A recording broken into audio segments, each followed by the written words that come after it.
Hello, everybody.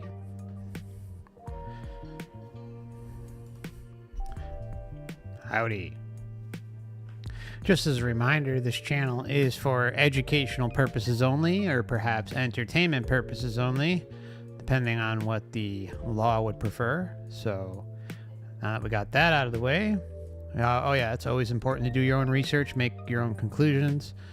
What's presented on this channel is just my opinion. Okay, so before we move along, I want to welcome David to the Last Timers Club. Welcome, my friend. Thank you so much for joining. I want to give a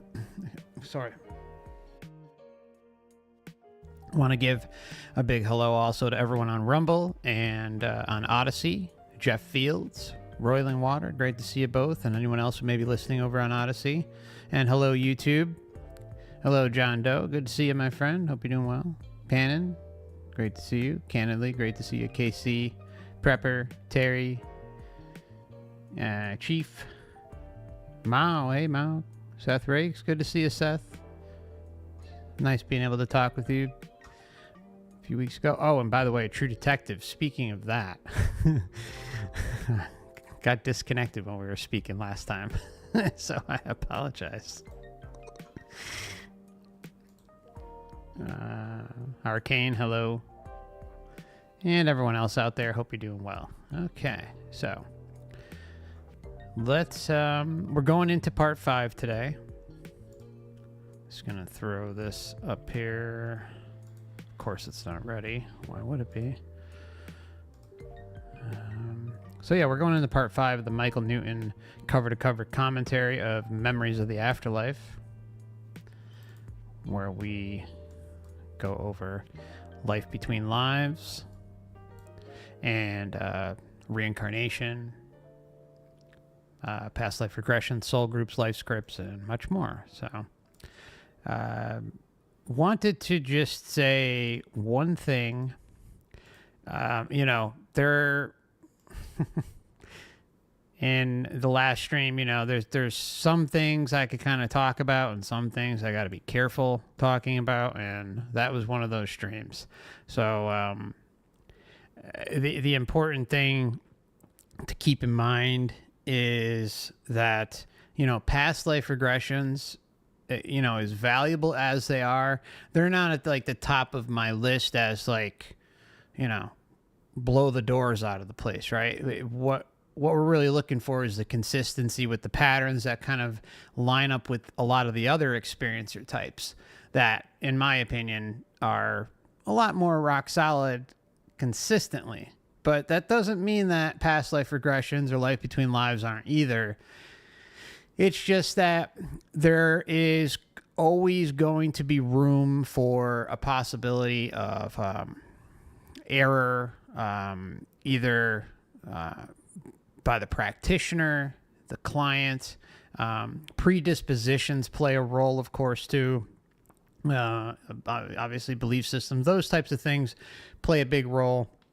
And if someone is bringing some of that stuff, or a lot of that stuff, into the session with a preconceived notion about this, and that, then it could likely reflect in one of these sessions. So you're going to have the good, the bad, the ugly, the stupid, the insane, and everything in between. So obviously use your discernment. My opinion on anything related to researching the soul trap is that it's about the collective of the data, right? It's about plowing through as many experiencer types as you can get your hands on and moving along, right?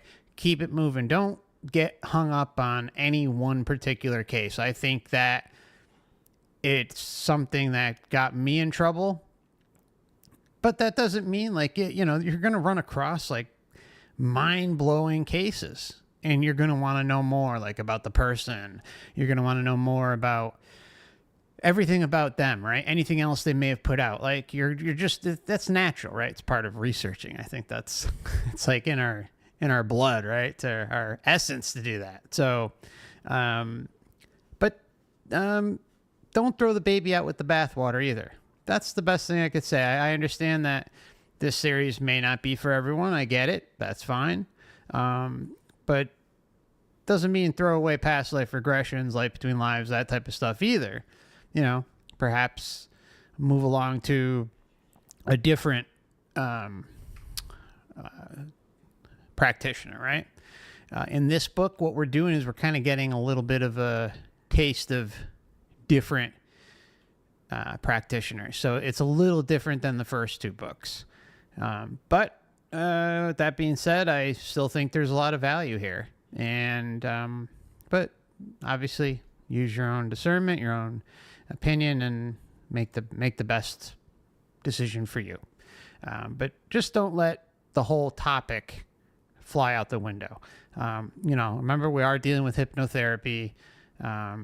You can be led down certain paths or affected by certain things at a practitioner, or again, like the client says, kind of just rehashing that. I mean, those things are possible.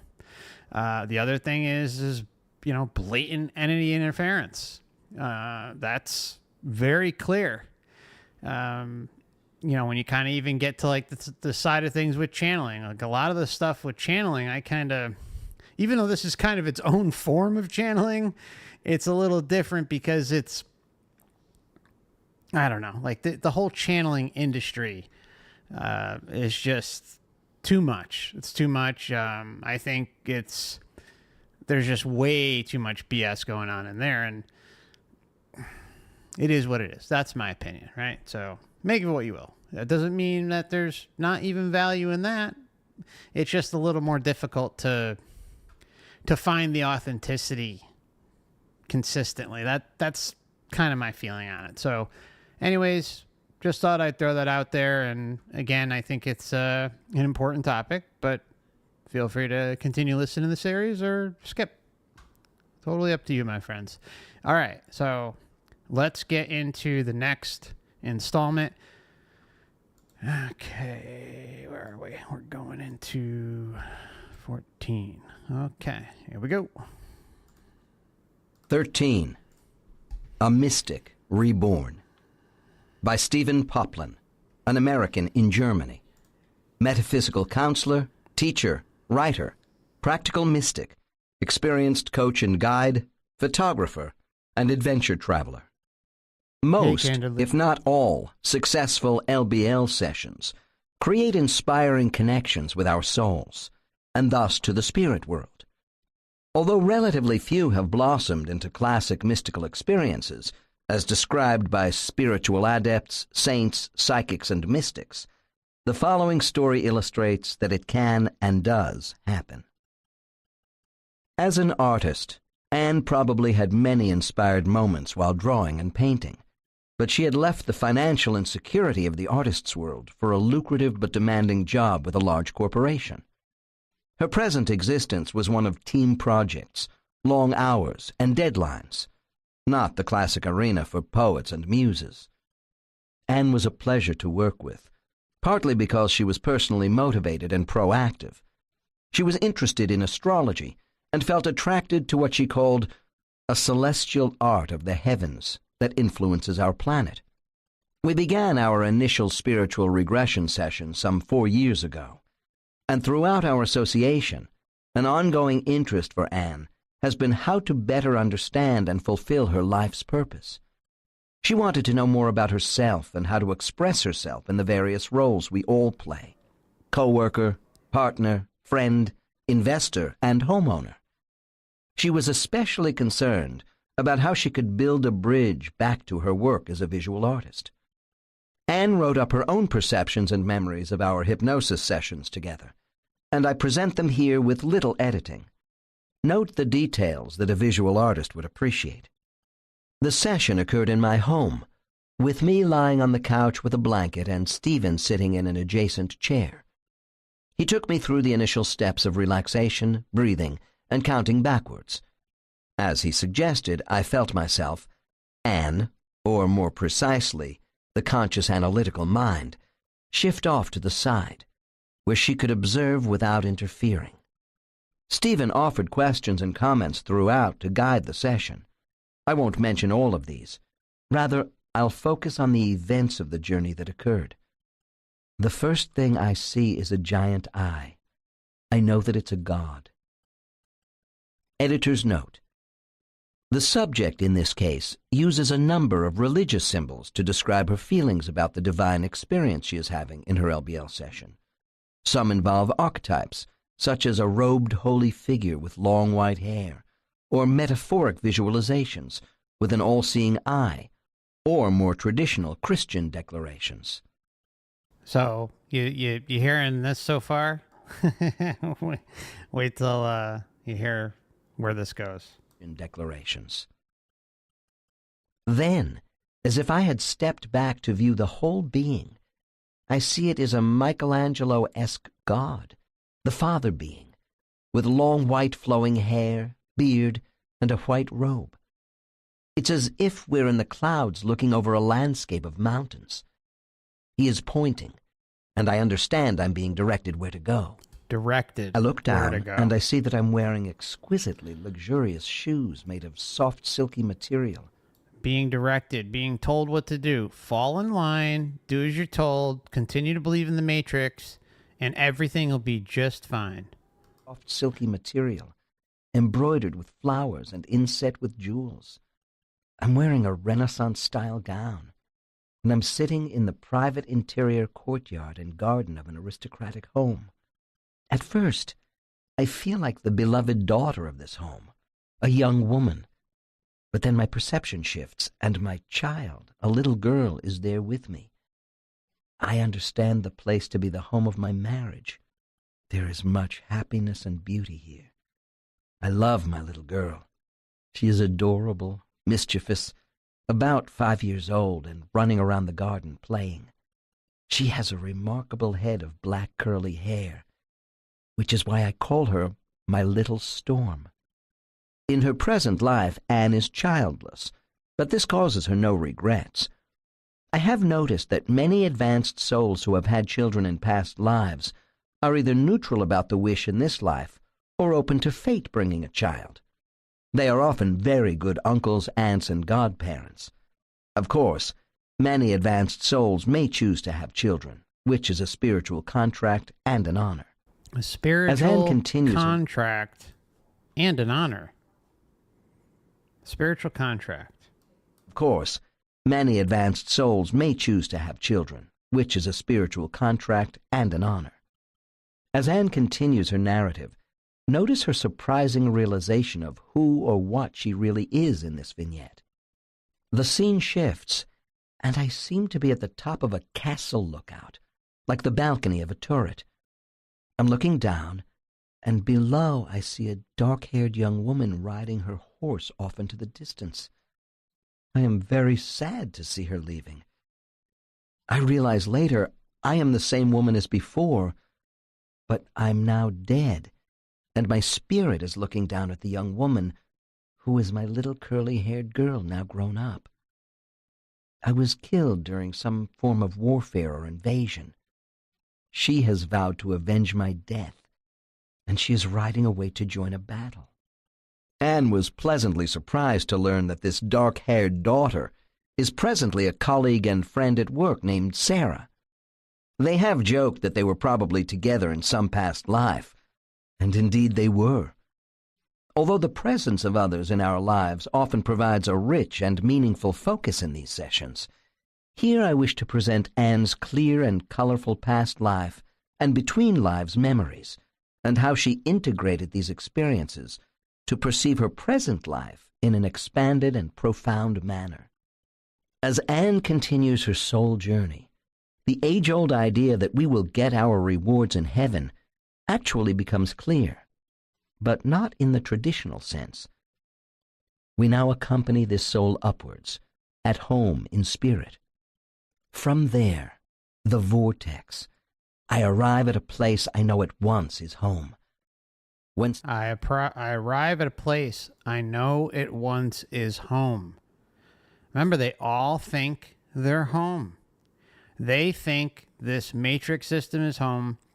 And, I know I say this a lot, but it's really important to continue mentioning this because of just how important it is to really consider. We are so conditioned to have such like a limited, I guess, understanding or expectation is probably better to say about what's going on. And everything, and I mean everything, is linked to this system. Maybe there's some exceptions, right? But what I see consistently through all these experiencers is just continuation after continuation of the matrix. Whether it's the astral realm, whether it's Earth, it doesn't matter what it is. It's always things that we can somewhat sense or be very familiar with. Surroundings, beings, music, Greco-Roman architecture, or meadows, rolling hills or running water, rivers, lakes, on and on and on. All this stuff consistently pops up. And then, of course, there's the light. And the hierarchical belief system, the karma belief system. Why can't we just all sit here and say to ourselves, well, what about outside of here? Like, what else? It can't just be this, right?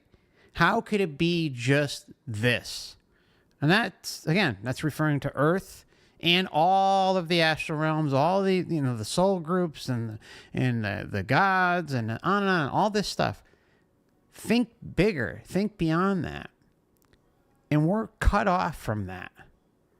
And this whole experience here on Earth is perfectly designed for that.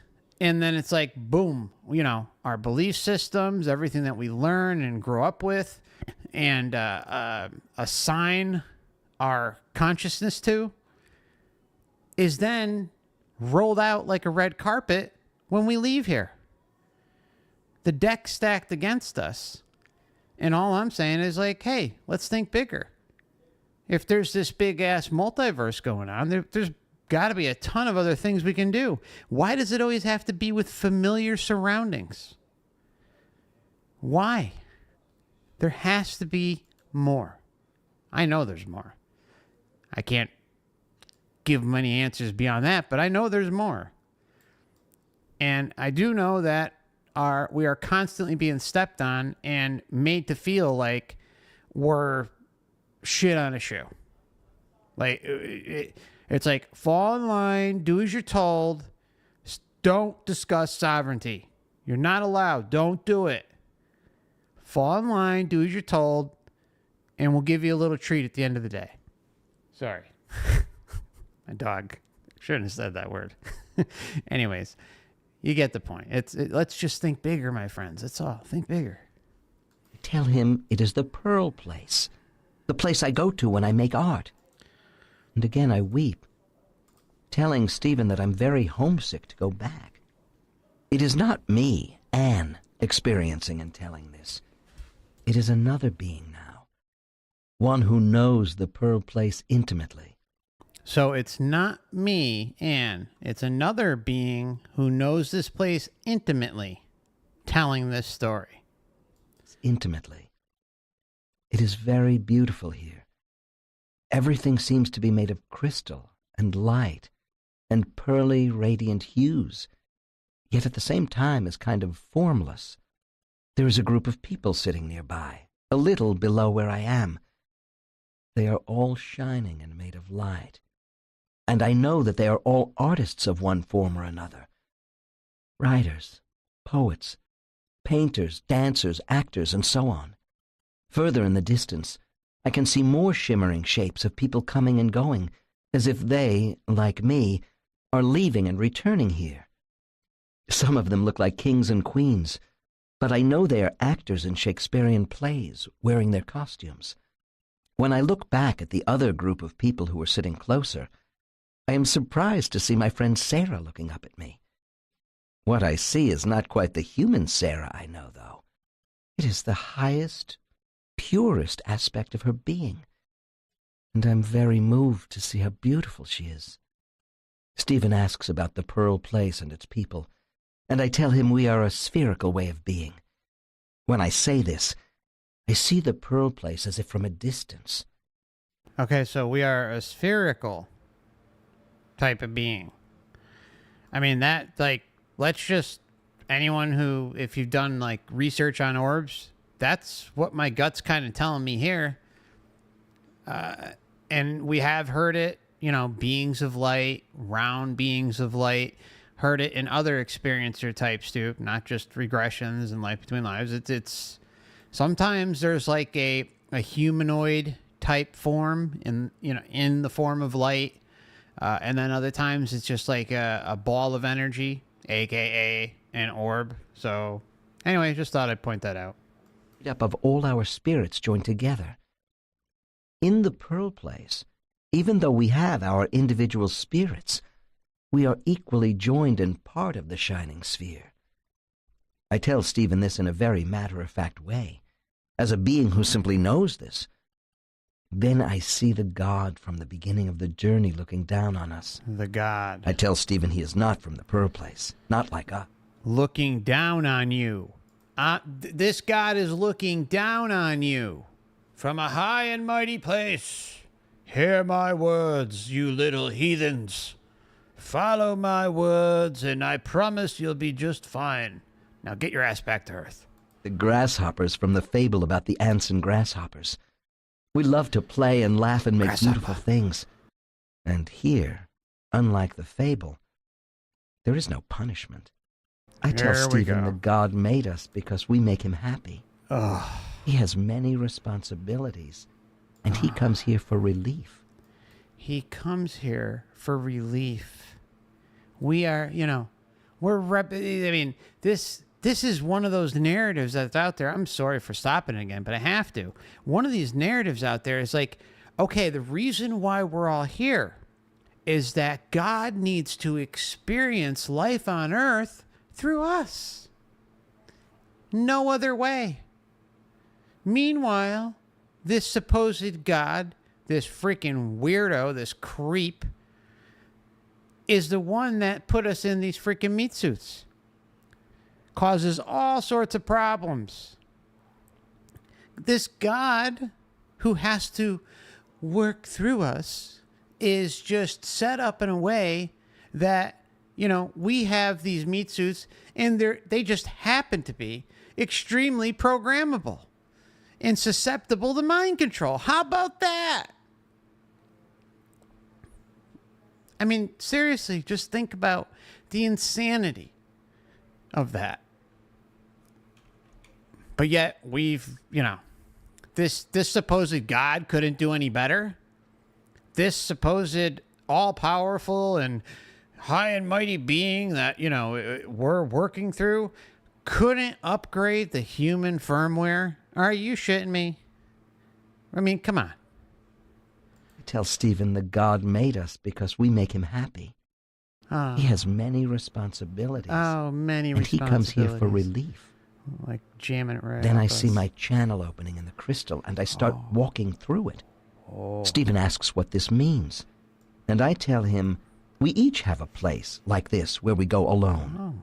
The channel opens into a kind of arena or valley, surrounded by crystal rock cliffs on either side. Sometimes they appear like crystal, and sometimes they are like rocks. I am in the center, and I'm holding a rock or a crystal in my hand. I tell Stephen, this is where we come to learn things. This is where we come to learn. Anybody getting like some Atlantis vibes off this one too, like crystal and the rocks? I mean, I don't know. I mean, I could really be reaching big time on that one, but I don't know. I get like a little Atlantis vibe. You move into the belly of a woman. I can see, or I know that from above, the channel and the arena look like a womb and a vaginal passage. Editor. Okay, the arena. I'm sorry. I know I'm pausing a lot, but there's a lot here. I mean, this one is packed. I'm going to back it up a little bit more. It looked like an arena. That's an interesting choice of words. And again, this is just me kind of, opinion. I'm not saying that this is exactly what's being represented. But an interesting part that we see in NDEs, talked about this many times and shown a number of examples of it, how some people feel like they are like the center of attention in this big arena when they have their NDE or, when they're crossing over in hospice care or something like that. These types of things can be conveyed even through shared death experiences, those who witness their loved ones cross over. I mean, it's not like it's happening in every one, but it's definitely a data point. It's there. And in this one, we're talking about someone coming back here, and it's like an arena. It's a really interesting choice of words in relation to, come back down here through the you-know-what. So You move into the belly of a woman. I don't know, maybe. I can see, or I know that from above, the channel and the arena look like a womb. Note. I had to Visualizing skip that. crystal Can't have that played enclosures, twice. stones, etc., are common with LBL clients.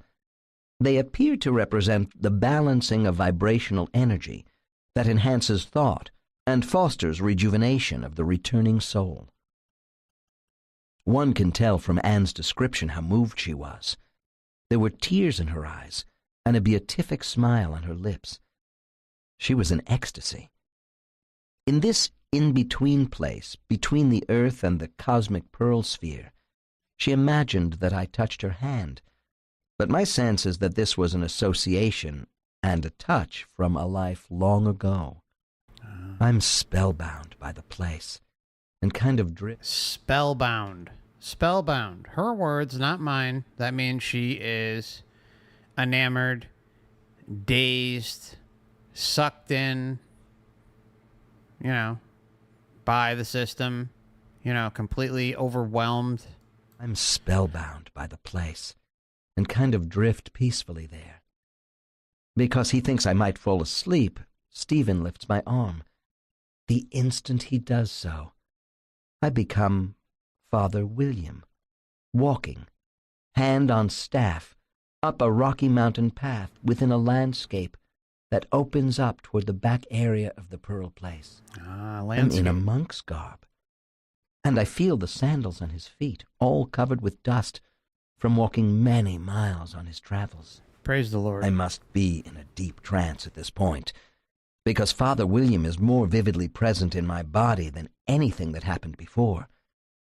My voice changes, and his voice speaks through me, conversing with Stephen. He lives near Siena, in Italy, living like a hermit monk in a little hut in the woods. The local people bring him food. He has many manuscripts in the hut, some of which he reads and some in which he writes.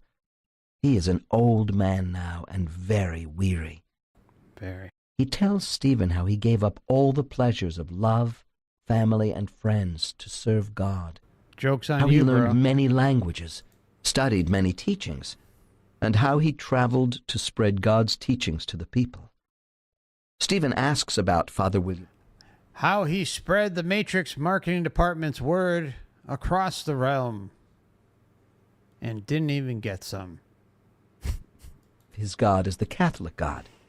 Father William laughs and says that God's love is for the people, and he is merely an instrument through which that love can flow.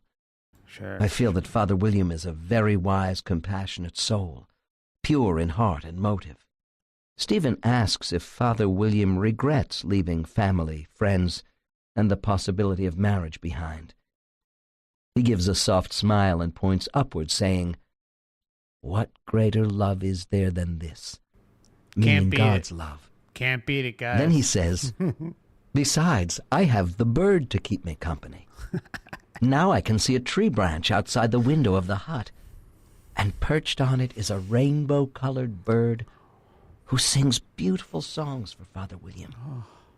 The bird transforms into an image of Christ, wearing blue and white robes and pointing to the flaming Sacred Heart. Praise the Lord.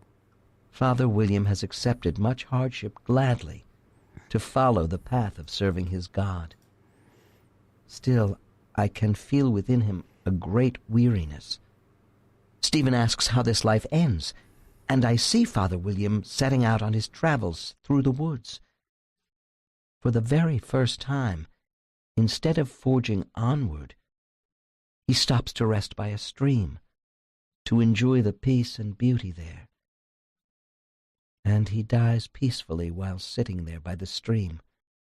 Now, this was like just hilarious to me.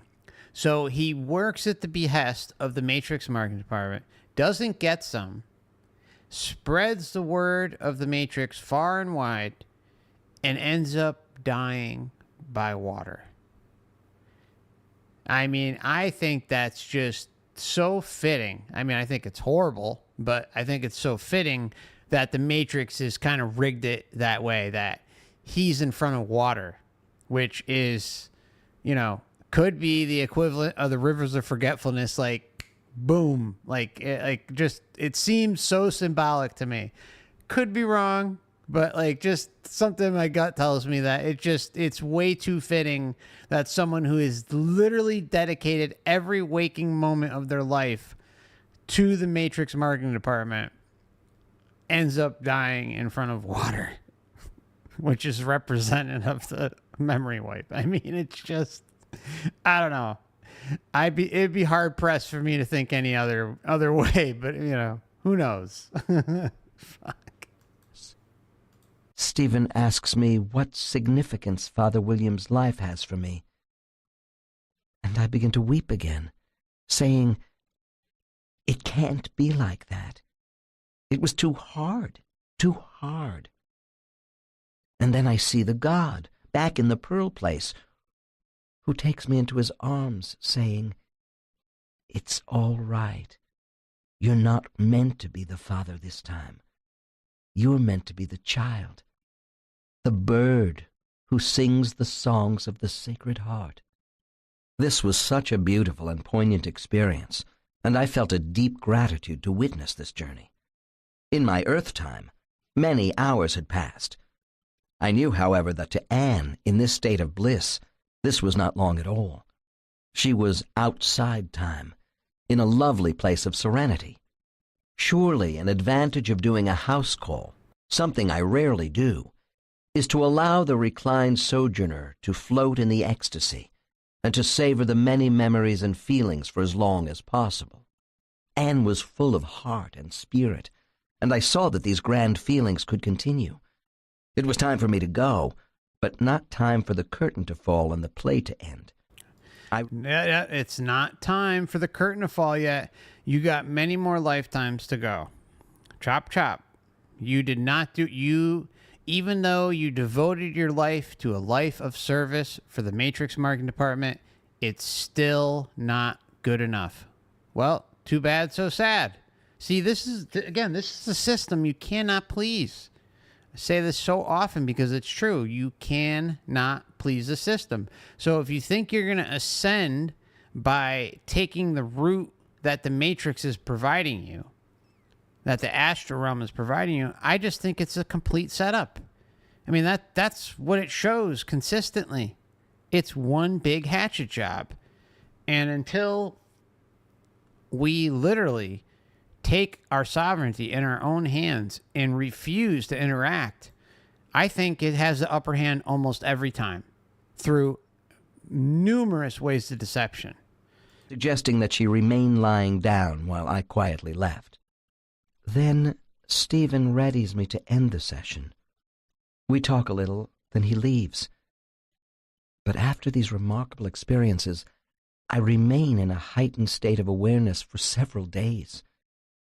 During the evening of the session, I once more experience, amongst other things, the God comforting me and taking me on an elevator, descending down to a floor where I get out. It's Willy Wonka. I ask him, "What am I supposed to do now?" He gives me 2 suitcases. I take one in each hand, and he says, "You have everything you need in your 2 hands." Little did Anne know that the suitcases were more than symbolic. In the next few months, she heard an inner calling to move further south, to a warmer place that Father William would have enjoyed. Anne floated on air for days. The soul had awakened, or perhaps more precisely, the soul had a clearer access to the everyday conscious mind. The corporate world was now not so interesting. Notice how Anne proactively engaged with the memories and revelations as she concludes her narrative. Other remarkable things occurred. Although I knew I could return to normal reality, I continued to allow the experiences to wash over me. It was as though a curtain had opened and revealed another reality.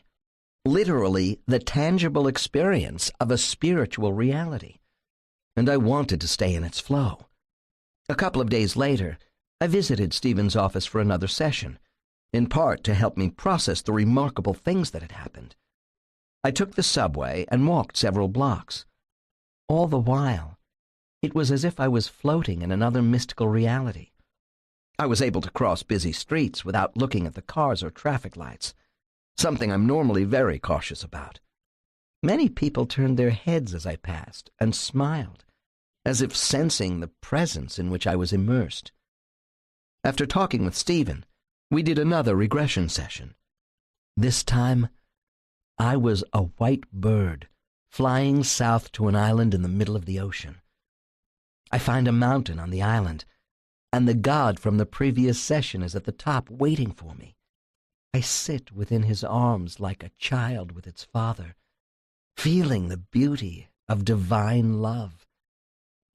Then, as the white bird, I fly back north. Below me I see the USA, specifically Florida, and I see the bird land there. USA. Although in the past I had thought about moving to Florida, I now fully understand it's a place I'm meant to be. I would have to write much more to fully describe the significance of these sessions and follow-up events for me. I would love to hear that, but we're going to hear so much, so. Agio painting, the conversion of St. Paul, in which, having had an experience of God, St. Paul literally falls off his horse. Since then, my life has been an attempt to come to terms with the experience. Subsequent readings have affirmed to me that what happened was akin to the first stage of awakening, or a call to the mystic path. Anne moved from the colder climate and bought an apartment near the ocean in Florida. She found many ways to relax and to enjoy life, including getting a puppy to accompany her on beach walks. Since the session, she has taken a very profound turn in her relationship with her body and her health. I learned about the positive changes through later correspondence. I'm conscious of wanting my body to be stronger for and more inviting to spiritual experiences like this. Prayer, meditations, and self-hypnosis helped me to finally quit smoking, and more importantly, completely surrender the desire to smoke. I'm also more conscious that my food is comprised of life forms, and that I wish to eat, for sure, with pleasure, but also with thankfulness and in moderation. In similar ways, I seek to be aware of my own negative energies and habits, and in a gentle, self-forgiving way, transform them into more positive practices. I was especially impressed with Anne's profound professional changes. She is planning on going part-time with her corporate job and has already downsized her possessions and pressures. Her new attitude at work is nothing less than amazing. Simplicity and serenity are her companions now. I knew that our spiritual sessions, especially the Life Between Lives integration sessions, were of profound value to Anne. But when I asked her to share more of her journey for this book, I was very moved and humbled to learn the extent to which she was positively affected. My sense is that she had always been ready and willing. Now the time was right, and I had the tools to offer her at the appointed time. The rest was magic and divine grace. Anne is looking into ways to aid... Yeah, it was magic, all right. Magic manipulation and deception. Divine grace. Anne is looking into ways to aid others in and out of the workplace and to artistically express herself again, be that through painting or singing the song of the sacred bird. The attunement is reached, and the mystic is reborn. The artist is again connected to the muse, consciously. 3.5 years after our first hypnotic session, Anne shared the following with me. My daily life has changed dramatically. Although I had gradually returned to a less heightened state, I nonetheless still felt the call of the divine, and I saw and continue to see the indescribable love I had felt in every living being. I strive in all my actions to be attuned to the spiritual realm, to be as close as I can come to the perfect love and union that was revealed to me. In the classic terminology used by mystics, I am now on a path to seek the unitive state, a oneness with God. I now see my desire to eventually return to art making as something I would do to serve this greater realm of spirit. Before, I walked in... To serve this greater realm of spirit. Keywords, to serve this greater realm of spirit. Again, just bowing down, do as you're told, don't ask any questions, and serve the matrix. This greater realm of spirit. Before, I walked in one world on the earth plane. Now I am consciously learning how to live and walk between two worlds, the earth plane and the different aspects of the spiritual plane. I am interested in all spiritual traditions and practices, and study subjects I had no particular interest in before. Shamanism, Buddhism, Taoism, Christian mysticism, psychic development, tarot, transpersonal hypnosis. In everything I do, I seek as best I can to be a channel for the divine love from the spirit plane. As I reflect upon all these changes, I would have to say the opening to the divine through this session was probably the single most important event of my life. Well, that's that was an interesting case. Seeing someone who is a spiritual pawn in the game and just roped into a life of service for the Matrix marketing department. Interesting one. Hope you enjoyed that. I just wanted to quickly, just going to pop this up really quick to kind of divide this for timestamps. But I did notice in the chat, I just want to send out some love to Jazzy Cat. They say, I watched my beloved mother die last Friday. She took her last breath as I held her, and I warned her about the light weeks before. Let's hope she escaped from here. It wasn't glamorous, no shared death experience, and the funeral was on a redacted date, which, you can go back and read the chat to find that. I do wonder where she is now. Hopefully the hell out of this place. I did warn her about the bloody light. We're taking her ashes back to Ireland, where she was born. She was a lovely person. I'll miss her. Hopefully we can meet again in true freedom. I hope so too, my friend. And, this is, like if you warned her, if you don't mind me asking, have you heard anything from her? Have you had any communications from her? Any sort of after-death communications? Anything consistent? You see have any anomalies or anything pop up related to her? I'd be curious to hear that. I kind of veer both ways with even after-death communication when someone is warned about the light and what to do. I think really you can have it's so mixed up, right? Like you can have someone who I think leaves the matrix completely, and you won't get any sort of after death communication. And then there could be others that are kind of mimicking like someone like your mother. So I know with some family members that passed that I warned about the light. One, I did not have anything. All I got was a couple hours before. I was woken up in the very, very early morning hours, and I kind of went over this whole story. I'm not going to rehash the entire thing, but and I just knew they were going to go. And it was like their way, like they swished past my window loud as hell.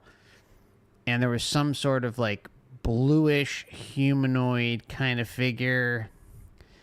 And it wasn't anything that I could say represented the individual I knew, but anyways, that's all I could kind of say. And it was like I knew right then and there they died. But the funny thing is they didn't die until 2 hours after that. And I'm telling you, I did not feel their presence whatsoever. So, to me, I felt like they could have liberated themselves. How am I supposed to know? But as far as like meeting again, I think it's only a matter of time. If she hasn't already done it, my friend, it'll happen. The key thing to take away from all this is like, hey, we're on our individual journey.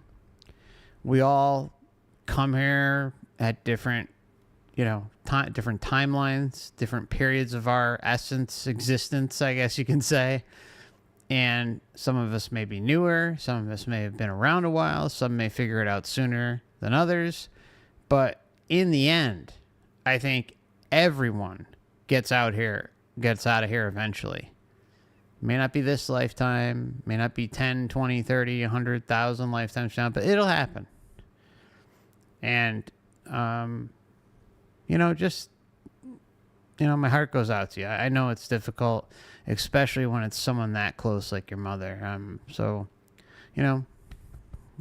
Thinking about you. My condolences, my friend. Yeah. And thank you, Knack, for the very kind super chat as well. I appreciate you. Thank you. So, I know it's a difficult time, Jazzy Cap, but, feel free to... You're amongst good friends in the chat and those who understand, so... yeah. My condolences. Our condolences. All right, so we'll move along to the next segment. 14. The Weather Whisperer. By Susan Weishart, Chicago, Illinois, holistic psychotherapist, licensed marriage and family therapist, and author of Soul Visioning. Elaine's story illustrates the effectiveness of LBL hypnotherapy in helping a client to gain clarity and direction concerning relationships, issues needing resolution, and the purpose she came to fulfill in her current lifetime. A mother of two and former professional in the corporate world, Elaine had been in couples counseling prior to coming to me for an LBL regression. Her marriage was very troubled, and she felt disempowered. I was giving my power away to the point where I was no longer taking care of myself or enjoying my life. She explained. After Elaine's session, I followed up with interviews after 1 year and again after 2 years to determine the long-term benefits that LBL brought to her life. The following is an edited summary of those interviews. Elaine's path has already begun to take an intriguing direction toward a most unusual mode of service to humanity and our environment. In my role as a holistic psychotherapist and a marriage and family therapist, I often work with people who want insight concerning their purpose as a soul, their purpose within their primary soul group, and the lessons that they incarnated to learn through their relationships. I look at all relationships from the perspective of the soul. What soul contracts were made prior to this lifetime? What does each relationship and life situation have to teach us? What patterns persist from previous incarnations that are still affecting our relationships? I have found that life between lives regression facilitates a deeper understanding of how we can clear the unconscious barriers that interfere with our ability to create a joyful, soul-inspired life. I mean, when we become aware of that is so true.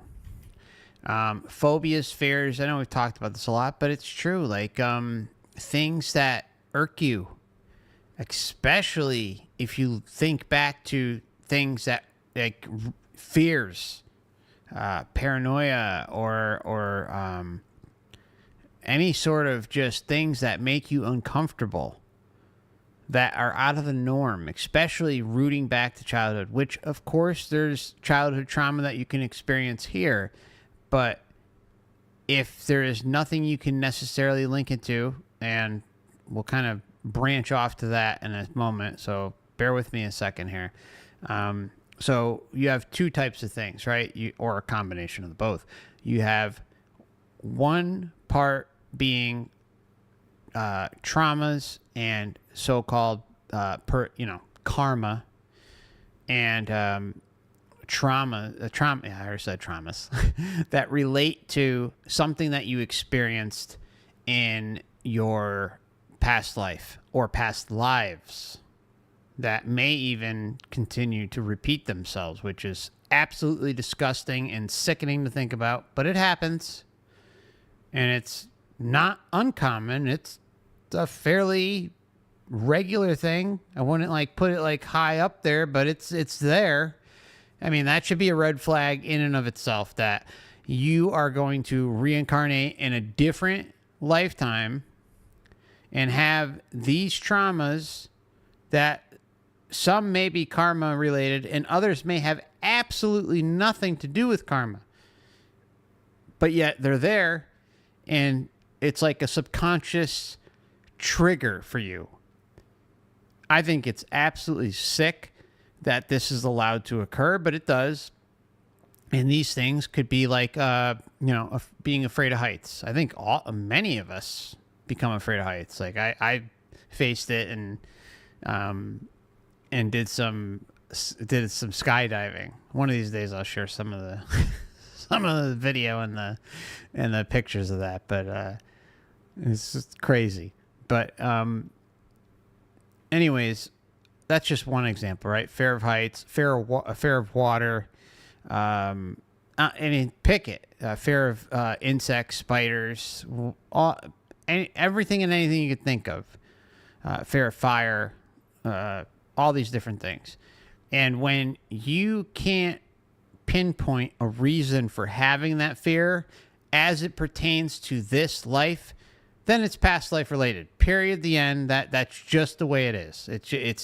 It's consistently an issue.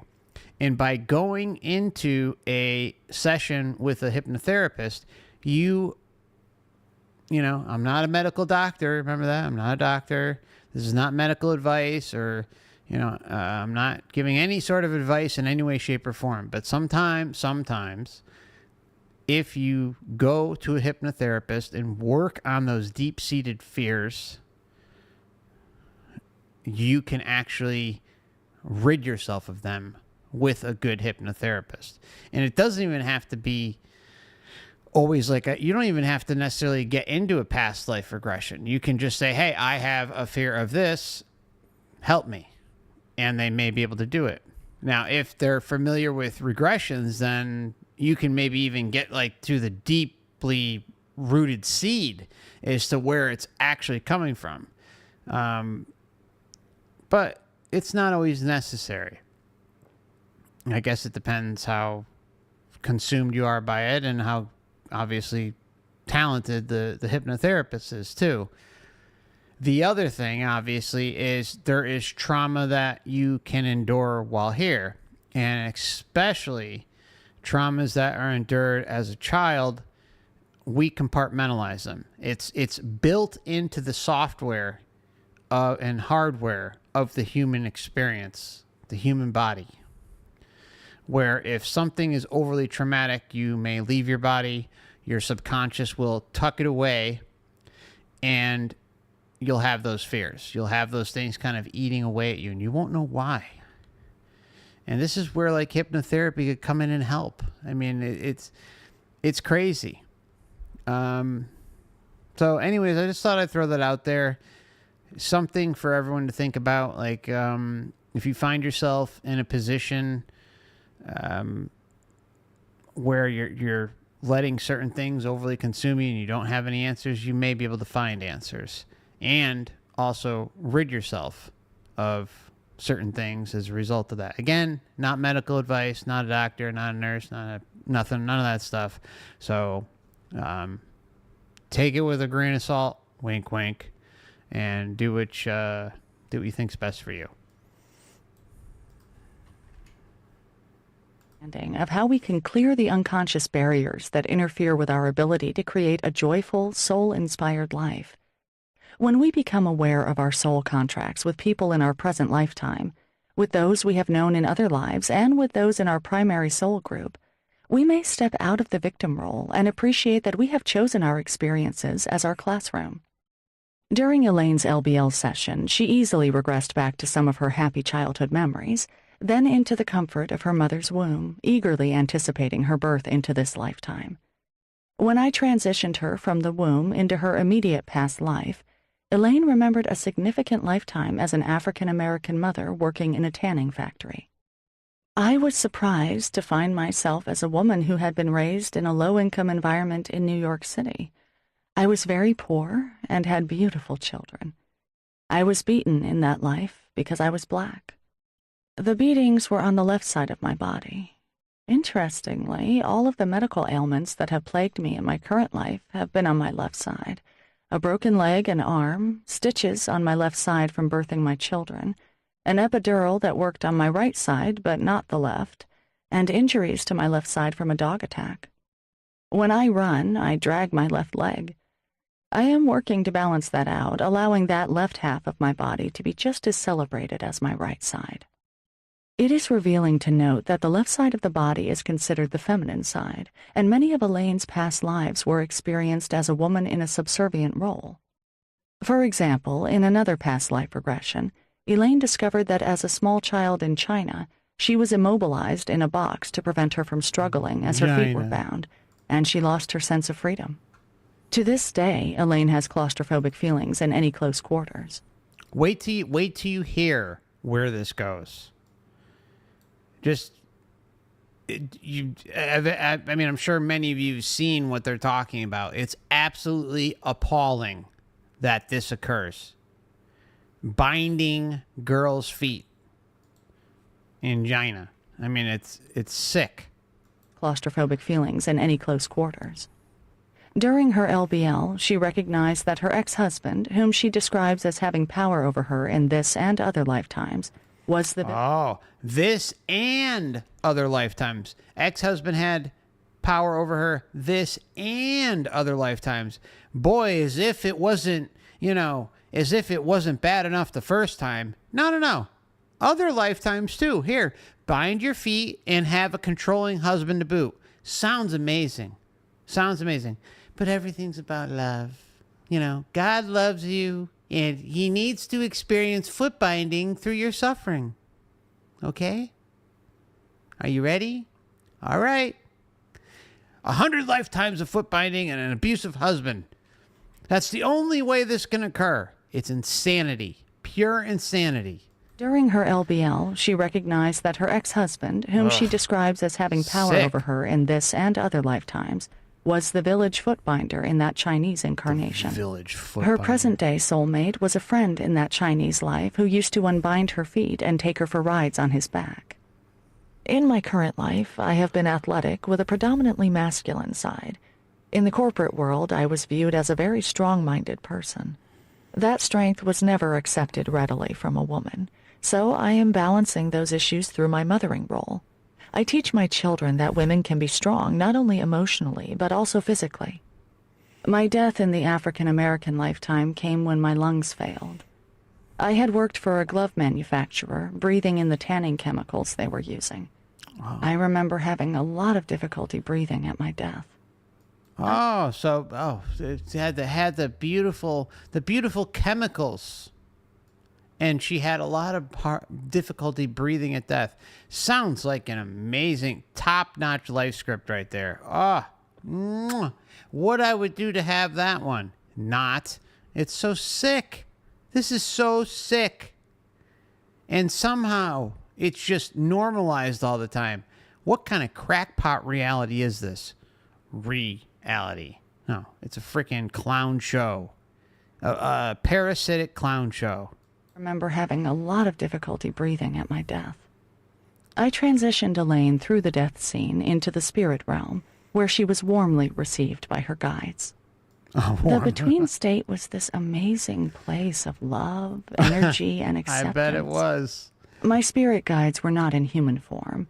They were more like light beings. So when I needed to recognize them, they showed me various parts of a human form or symbols for me to identify them by. I was standing in the center, and everyone was moving around me. They were so happy to have me there. Oh, they're so happy. Again, roll out the welcoming committee. How many times do we need to see this? So, I mean, again, these things, these experiences span, it's the same script over and over and over again. Roll out the welcome wagon, roll out the family, roll out the mother, the father, the dog, the cat, the Jesus, the Buddha, Muhammad, roll it all out. Whatever you need, the Matrix will make sure to customize it to you so that you fall in love and that everything is fine. I know you just came from a difficult life of having your feet bound for plural. I know you came from difficult lifetimes of foot binding and an abusive husband, but welcome home. Welcome home. Come. And guess what? In the end, you didn't do good enough. You didn't do good enough. Your life review shows here, you know what? You twitched your foot on August 20th of 2001, 2003, 2010. I mean, and oh my God. And then the tape was uneven too. And how dare you wear such big shoes that didn't provide as much Lucian pain that we needed? That's it. Back down. Your karma, that's it. You're horrible. See how sick this, obviously I'm messing around and just being an ass, but let's just get real. This is the sickness that is this whole experience called Earth, the human experience. In the astral realm and the Earth realm go hand in hand and play off one another. I mean, we're talking about a child. We're talking about children are brought into this, not adults. Not like it makes it any better if it were to happen to an adult, but with look into foot binding. It's sick. It's an absolutely appalling and vile thing that some psychopath thought of. I don't know the history of it, but I know it's been around for a long time. I would say hundreds of years. I don't know, maybe longer. I don't know, but I know it's been around for a long time. And ask yourself, how is that just? Let alone, again, one lifetime is bad enough, but multiple lifetimes and an abusive husband to boot. Come on. But God needs to experience that through you. It's the only way. Right? That's love. As Sam Kennison says, that's love. I mean, that guy was a genius. Have me there. I realized that I am never alone, and the love that these spirits shared for me was unconditional. I felt tears of joy rolling down my face the entire time. Elaine was welcomed with great celebration by her primary soul group of people important in her life. Roll out the welcome Her soulmate wagon. in her current lifetime greeted her and took her to the library, where she was shown important information about her life purpose. Elaine, One individual in my Purpose. primary group, whom I later recognized as my soulmate, walked me over to this book, part of a vast library. Although I didn't feel intimidated, I didn't know what he wanted from me. I was told that I needed to keep learning. The 4 words in the book, awareness, discipline, education, and So fortitude, sick. have become very important reminders since then, guiding me. What was the key thing? You need to keep learning. You need to keep learning. Get back to earth. Bind those feet. I'm sorry, I know I'm being an ass tonight, but I mean, you need to keep learning. Multiple lifetimes. Abusive husband. Foot binding.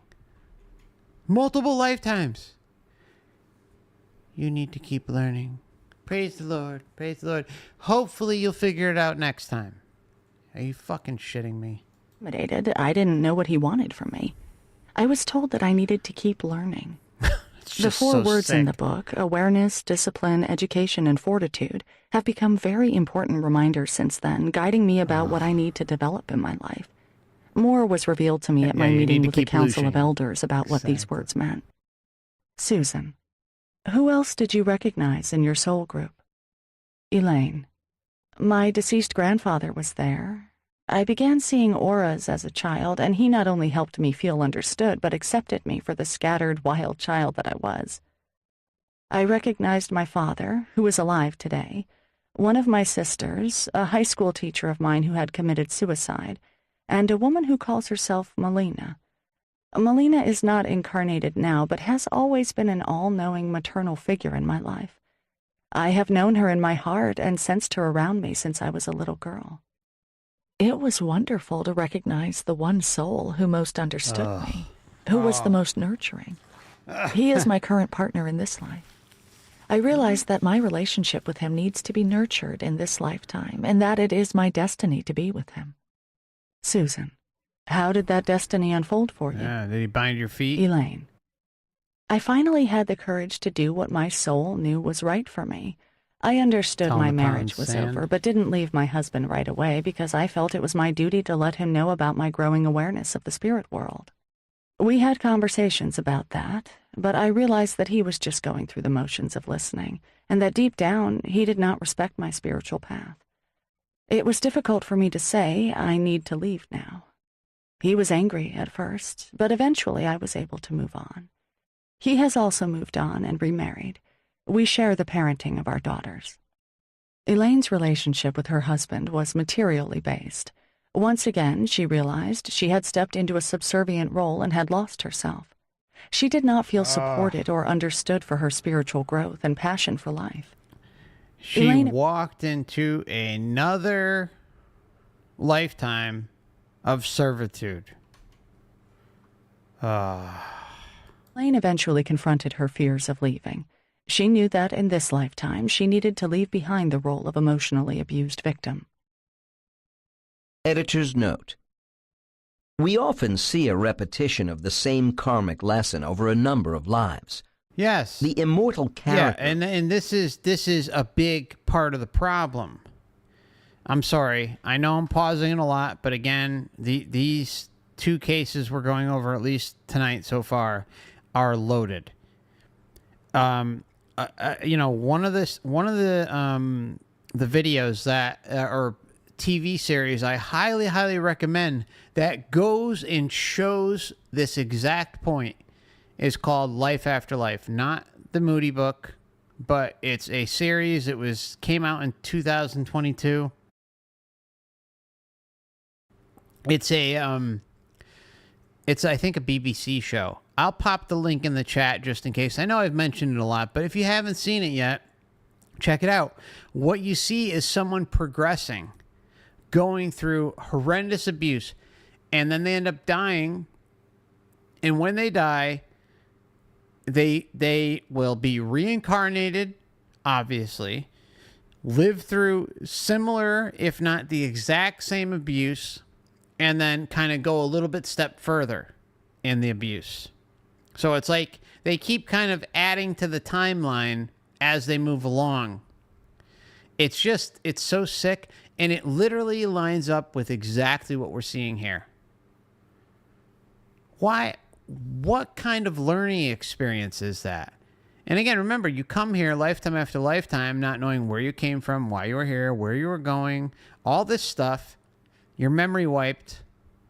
So if you're supposed to work out these karmic problems, there's perceived karmic problems and all this other stuff, then why, oh why,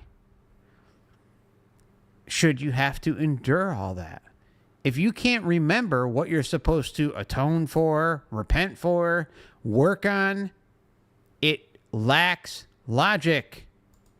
Pure logic. And no amount of excuses, I don't care who you are and what you say, there is nothing anyone can say that can rationally explain why reincarnating here and being memory wiped. And again, some of you can say, oh, well, I've had past life regressions. And, some of you can say, oh, well, I've had pre-birth memories and this and that. Fine. That's great. You have a little extra glimpse than the average everyday individual. But in the end, how much access do you really think you have? How much access you can do regressions from this day forth all the way until you die. And you're still only going to get a little piece of the picture. And that's all by design. And then the rest of society is completely unaware that regressions are even possible, or that pre-birth memories are a thing, or that reincarnation is even a thing.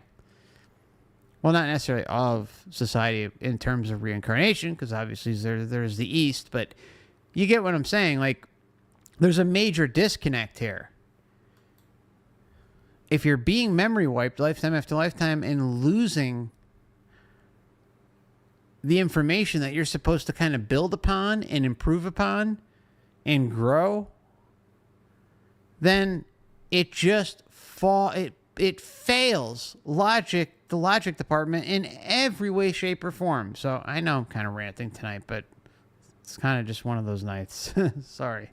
Lifetime, she needed to leave behind the role of emotionally abused victim. Editor's note. We often see a repetition of the same karmic lesson over a number of lives. The immortal character of the soul, which changes slowly over time, does play a role here when you consider that the individual human temperament and emotional chemistry of each body is different. The notion that we routinely clean up all our past karmic lessons at the end of each life is not really accurate in most cases. Our work on various issues often takes longer. Susan, what else did you learn in that relationship? Elaine, to stay true to myself, I had to learn courage and fortitude. I have to remain balanced and focused in my relationship with my ex-husband and not give my power away. I also learned in the LBL that I must embrace the human experience as being imperfect.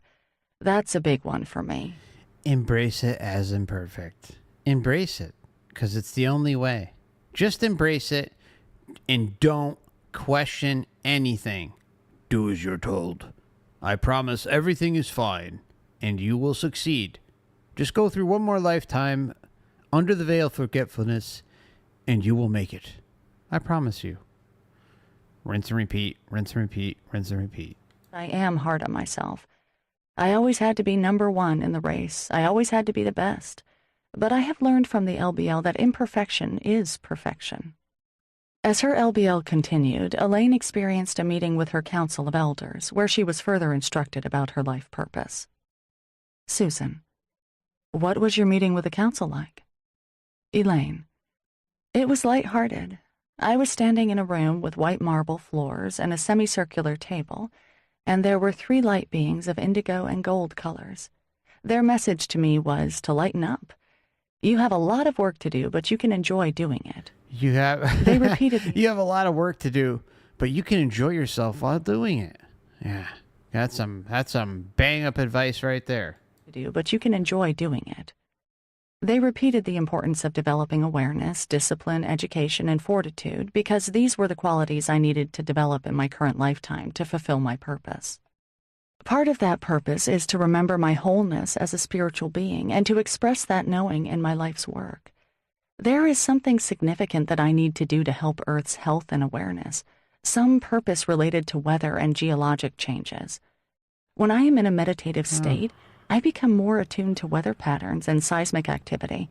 I can tell what the weather is going to be like before it happens. I sensed an earthquake that happened in Japan a couple of weeks ago. Can you help us? Elaine's weather-related purpose became much clearer to her many months after the session, as she explains next. Elaine, the LBL taught me that I need to become more conscious, aware of my inner guidance, through which I can receive the instruction, education, for developing my talents. Also, I realized that I need to develop the strength, fortitude, and discipline to stay focused on my spiritual path. My meeting with the Council of Elders and the entire positive LBL experience gave me the confidence to move forward and make major life changes. After I left an emotionally abusive marriage in which my spiritual interests were ridiculed, I met my soulmate, and he supports all levels of my being. I am the happiest I have ever been, and I am developing my talents to be of service to this planet. Editor's note. To be of service to this planet. To be of service. Really? I mean, come on. To be of service. To be of service. To prop up this insane asylum. That rather than appearing before a panel of judges in front of our council, clients quickly realize they are facing a group of wise guidance counselors who are typically gentle in their questions. In most meetings with the soul, regardless of our past mistakes, the elders do not tell us what we should do in our future, but rather allow us to find ourselves through an indulgent Socratic approach. About a year after her LBL session, I spoke with Elaine to find out how her life had changed. She had already benefited greatly from the experience. It gave her the insight and courage to be true to herself. Guided by the recollection of her soul's purpose, she was able to leave a relationship that was not working for her and to be with her soulmate. This was an important step, to be able to be herself in a loving relationship that fosters She was able to leave a relationship. She broke a multi-incarnational pattern of subservience and valued herself enough to follow her soul's guidance and purpose for her life. Elaine and her new partner. So you have to, she followed orders. Remember, she did as she was told. Don't ask questions. Don't do anything. Do as you're told, and everything will be fine. And be of service. And don't forget to, before you leave the room tonight, make sure you bind those feet. And we'll set you up with that abusive husband, and you'll be good to go. Thank you. Next. And purpose for her life. Elaine and her new partner were clearly happy and well-suited to one another and shared a common purpose to be of service to others. The children were benefiting by seeing a loving, respectful, balanced relationship between these two people. They were negotiating the challenges of a blended family with love and maturity. Elaine had gained self-confidence and was more in touch with her intuitive capacities. She continued to apply awareness, discipline, education, and fortitude to every area of her life. 2 years after her LBL session, I again contacted Elaine to discover what further developments had occurred in her life. She is now happily married to her soulmate. Their blended family is working out the adjustments that come with the transitions of a new family constellation. It's a little racist. Her current husband has done his own past life and LBL work, discovering the patterns and lessons that he carried into this lifetime. Elaine continues to grow in her spiritual pursuits and studies. She shared an incredible story about how her life purpose is unfolding, which is to help facilitate this planet's healing and to find a balance between humanity's needs and Earth's environment. My new husband and I felt drawn to travel to Peru, strongly sensing that we would meet the people that we needed to meet. Because one of our flights was canceled, we had to take a 6.5-hour taxi ride through the Andean Mountains to our destination near Lake Titicaca. Oh, that sounds great. Your flight was canceled and you have to deal with a 6.5-hour cab ride. That is a Matrix special right there, boy. Oh, boy. That... That's the type of shit that would happen to me. Sorry, your flight's canceled. All right, hop in this cab for 6.5 hours, this dirty, rotten cab, and go through the Andes mountain. Yeah. You fucking gotta be kidding me. Yeah, how much does that cost? What the hell? hostel to stay in. To our surprise, it was 1 block from the home of the author of a book that we had recently read. He also runs a tour business there. When we visited, his nephew offered to conduct a tailor-made tour of the sacred islands on Lake Titicaca. After we told him our story and interests, he offered to take us to little-known places and perform some of the spiritual rituals that aren't normally shared with tourists. One of the islands he took us to has 2 temples, one for Mother Earth and another for Father Earth. Oh, okay. He arranged for us to stay with an indigenous family on this island. Our hostess told us a bit about their life and how difficult it had been. We were there in November and it hadn't rained since June. They were very worried, as almost everything they eat comes from their backyard. We did a ritual to ask permission to go to the 13,000-foot summit of the island. At the top of this sacred... Now, ask permission. Just walk your ass up there, all right? You don't need to ask permission. Just go up there. Pay off some security guards or some border agents, and let's go. Chop chop. Got some rain to produce up in here. Made of rocks. Our guide shared a beautiful ceremony in his native language and then said, being too negative tonight. "We have about 15 minutes to do whatever you feel you need to be doing because it is starting to get dark." Intuitively knowing exactly where to go, I walked to a cliff that overlooked the lake, and I meditated with the intent of bringing rain to this parched soil. With my eyes open, I saw before me a grid. I was physically shaking, feeling intense heat and energy. I started to doubt myself. Who am I to think that I can bring rain to this place that hasn't had rain in 5 months? But then I felt I wasn't alone. There were other energies facilitating this, and I needed to stand fast. Right behind me, I sensed an amazingly strong source of love and acceptance. I stayed for another 5 minutes, then I felt my work was complete. As we took our first step down toward the trail, the first raindrop fell. It poured all day and all night long. The woman with whom we were staying was elated and grateful, exclaiming, "Now you have to stay." Elaine's apparent ability to manipulate weather patterns is consistent with many Native American and shamanistic traditions that acknowledge people who are known as rainmakers.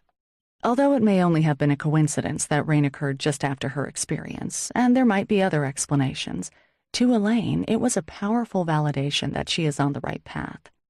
Her confidence in her abilities has grown tremendously after this amazing demonstration. Elaine is committed to her life purpose of helping the planet with weather-related issues. Elaine's story demonstrates what can happen when a person is ready to change their life and reclaim their true self. Her LBL session helped Elaine to know that she is never really alone. The last time I saw Elaine and her husband, they were radiant and happy in fulfilling their mutual purpose of service. I look forward to following Elaine's continuing progress and achievements.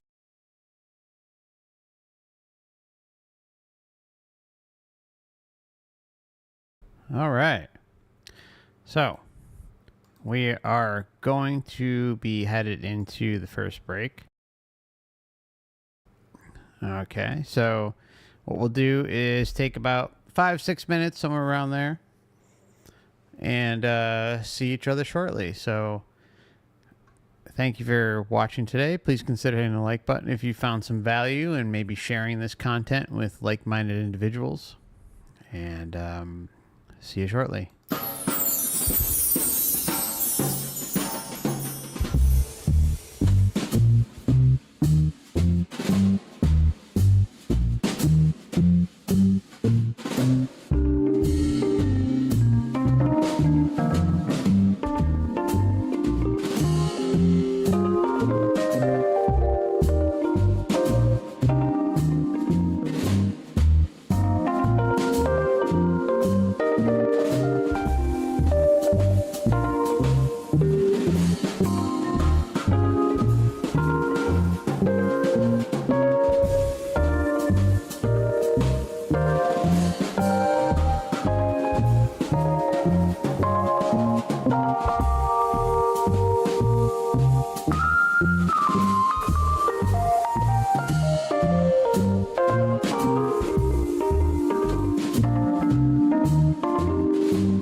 see you shortly.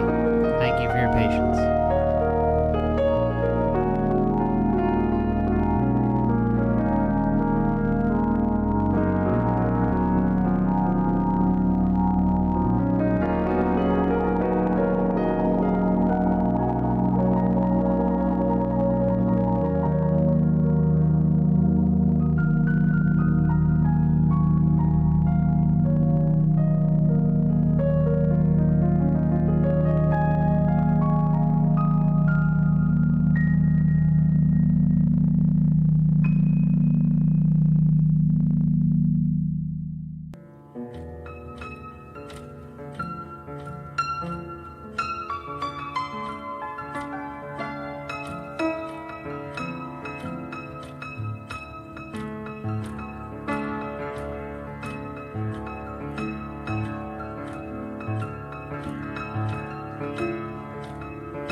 Alrighty.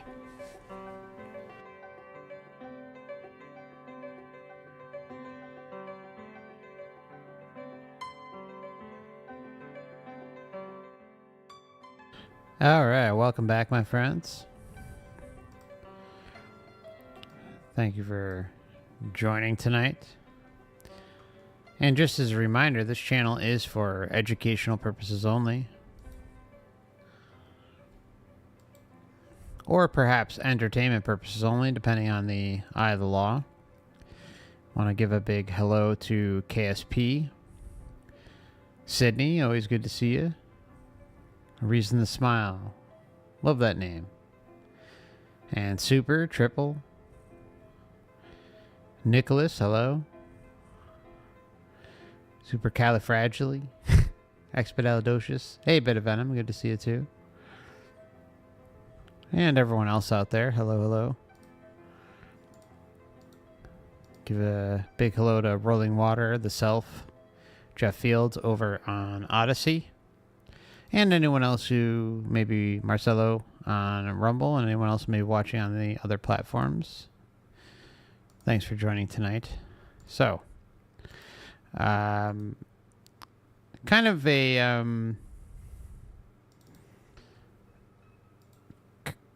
a, let's see. Oop. Trying to keep this low here. So just wanted to remind everyone who's a member of the Last Timers Club on either YouTube or Odysee. our monthly members live stream together will be this Sunday, August 27th. I don't have a time yet because I tried to put out a feeler, I guess you can say, to those in the other time zones, because usually I do it at around 7 or 7:30 p.m. Eastern Standard Time every Sunday of the last month. And I would like to try and do an afternoon stream, but my health's been a little weird lately. I haven't been feeling so hot.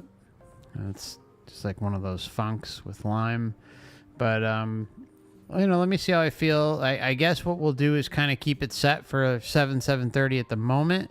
But I'm going to try to maybe do it around 4 or 5 p.m. Eastern Standard Time. So just keep an eye on the community tab or on the home section of each channel. And there'll be a update either Saturday evening or early Sunday letting you know the time as soon as I can do it. So, and there's also anyone who's interested in joining, there's a backlog of members videos available that I think we're going back. I think in October we're going back almost 3 years, maybe. Is it 2 years or 3 years? I don't know. There's quite a few videos though. Yeah, so if you're interested in supporting the channel and getting some extra content each month, feel free to check it out. Your support's always appreciated but never expected. I also have a Stripe, and on Odysee there's Hyper Chats, and on YouTube there is Super Chats or Super Thanks, all that stuff. Of all the platforms, I know there's a number of you who've asked like which one takes the less amount fee-wise. That would be either Stripe, Stream Elements, in this order: Stripe, Stream Elements, Odysee, and then YouTube is the biggest cut. I think they take 30% last I checked. But I don't expect anything. It's greatly appreciated. It does help greatly, especially with things like alternative health treatments, but again, never expected. And then I also have I wanted to also say that anything of major importance on this channel will never have a price tag attached to it. So even though I do a wide variety of different things with the member videos, as far as like the really, really important stuff, there'll never, ever, ever be a price tag. So I just want to make sure that that's known. All right. I have an email list. I have a Twitter, an Instagram, a Rumble, an Odysee. And we are multi-streaming tonight on YouTube, Odysee, and Rumble. And I also opened up a couple new channels on... I opened up new channels on Odysee and Rumble, laughing at our Clown World Matrix. You can find the links to those in the description. And stream should start on that one. It's just kind of a way for us to kind of kick back, chill, and laugh at the insanity of this world, the Clown World Matrix that we all reside in. And just, it's just a different kind of approach to things, just for fun, right? So feel free to join me on those platforms. Those streams will probably start. We probably got like another week of Michael Newton commentary. So if I had to guess, we'll probably start somewhere in the first week of August. So anywhere between probably like the 5th and 9th, somewhere around there. So feel free to subscribe and hit the bell for those channels. I also have a YouTube backup channel. It's a good way for us to also keep in touch with one another, just in case something should ever happen here, which is possible.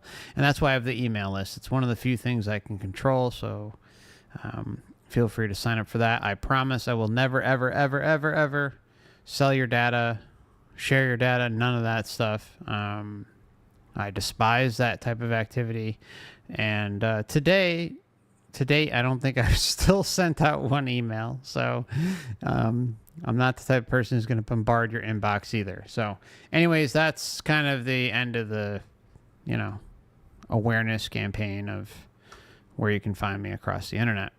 And also, if you're new, consider subscribing and hitting the bell, select the all. If the bell's not selected all, you're more than likely not going to ever receive a notification, or very rarely receive a notification as to when the channel's live. All right, so let's get moving along. Thank you for your patience with all that. It's the typical break notification. All right, so we're going to be headed into the next case, and thank you for all being here. Let's roll. 15. Two Suicides. By Joelle McGonigal, Portland, Oregon. NGH certified hypnotherapist and registered counselor specializing in mind, body, spirit regression therapy. This story illustrates how life events are part of a greater plan, and how contracts with our soulmates are carefully arranged to be a part of that plan. Grief is a hard lesson, but in this case, we see how Roseanne is able to understand why the experiences of her tormented life are meant to help her grow. Roseanne came to me because she was suffering greatly from the lingering grief and inner pain resulting from the loss of two of her closest and most cherished family members. They had both committed suicide. Over the years, she had tried many things to heal: conventional therapy, traveling, staying home, and burying herself in her work, as well as spending significant time off of work. Since she loves art, she also tried art therapy, as well as expressing herself in several art mediums to try to release her deep, lingering grief. Nothing seemed to help. Of this period in her life, she told me, "My life had been shattered. There was a huge black hole inside. I just couldn't recover." She also complained of experiencing recurring nightmares, of having suicidal fantasies herself, and of crippling low self-esteem. Roseanne grew up in a dysfunctional and emotionally cold home. Estranged from her verbally abusive mother since early childhood, her older brother Ben had been her only ally and the only one in her family she felt she could trust. He was her surrogate mother, her protector, and her best friend. Her father was seldom at home and was emotionally distant when he was there. She and her brother were extremely close all through her childhood. She felt he was the only one who really loved her, and her only positive childhood memories were of the two of them playing happily together. When he was just 17 years old, Ben committed suicide. Although her family tried to convince Roseanne it was an accidental death, she knew the truth. He had overdosed on their mother's large selection of prescription drugs. Roseanne was devastated and would remain so for many years to come, while she struggled with her guilt and self-blame, shame, anger, abandonment, loneliness, and self-esteem issues. Even today, she felt there must have been something she should have or could have done to change things, that if she had somehow been different, Ben would still be here with her today. For years, her mind replayed the days before his death over and over again. It is a testament of her inner strength, as well as of the dysfunction of her family, that she was the one who ended up making all of the arrangements for her brother's funeral, casket, and burial. She was only 15 years old. She grew up to be a struggling, middle-aged, single mother of two adolescent sons. Her youngest son, Andrew, was diagnosed as bipolar. During his adolescence, she watched helplessly as he began to develop the symptoms of schizophrenia. After several rocky and agonizing teenage years of roller coasting emotionally and physically, he too committed suicide. He was only 17 years old. Jesus. Roseanne was now completely and utterly devastated, convinced that if she had just been there for him more, been more loving, more understanding, more something, this never would have happened. She now believed that she must have been a very bad parent as well, and her self-esteem was at rock bottom. When my son first died, I went to a therapist. We did a lot of work together, and I finally was able to go back to work. But my soul was gone. I was just too broken to pull it together anymore. I was on medication for depression, but the inner pain was so bad. I thought I deserved my pain. Perhaps the most damaging belief she was carrying was that she no longer deserved any happiness or good things to come into her life. She believed that since these terrible events had happened to her, The inability to prevent the 2 suicides proved that she was not worthy of any additional love, joy, success, or happiness in her future. See? What is that? That is the fear, guilt, shame matrix roiling its ugly head right up front and center. It's so sick. So sick. My heart goes out to anyone who loses a child. Like, if you're a parent, I mean, really, when you think about the devastation involved with something like that, it just breaks your heart. And there's been a few out there who I've spoken with who, were almost lost their child, or someone who just did. There's one individual out there, and we've got to talk again and connect, and you know who you are, and my heart goes out to you. It really does. So let's try and connect soon. I did try giving you a ring about a month ago, but I wanted to give you your space too. So if you happen to be watching, again, my condolences. It's I think it's some of the cruelest things that the Matrix can do while you're here, is if you're a parent and have your child die before you, especially like with all sorts of, it doesn't really matter, right? I was about to say with certain types of ailments and all that stuff. I mean, no, it's horrible either way, but like, the common phrase we hear is like, a child should never die before their parent. And I think that's true. Like, I'm not a parent, for full disclosure, I do not have children, but I empathize greatly with anyone who does in this clown world. But at the same time, there's just a lot of unfair and vile things that go on.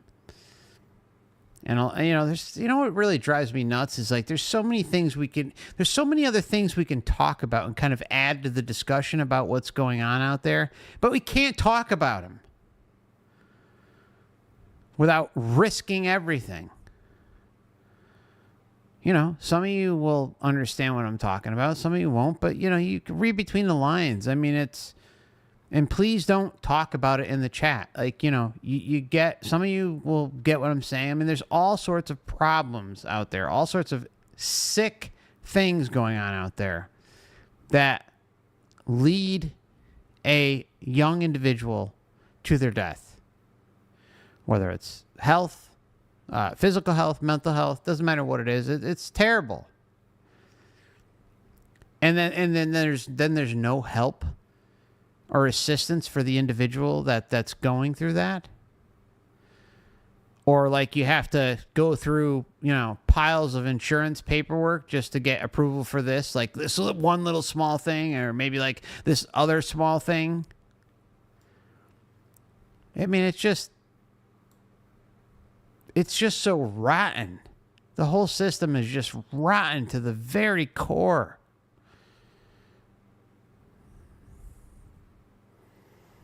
So, mothers, fathers out there who have gone through that, my heart breaks for you. It really does. I can never put myself in your shoes, and nobody can ever put yourself in your shoes, but just know that,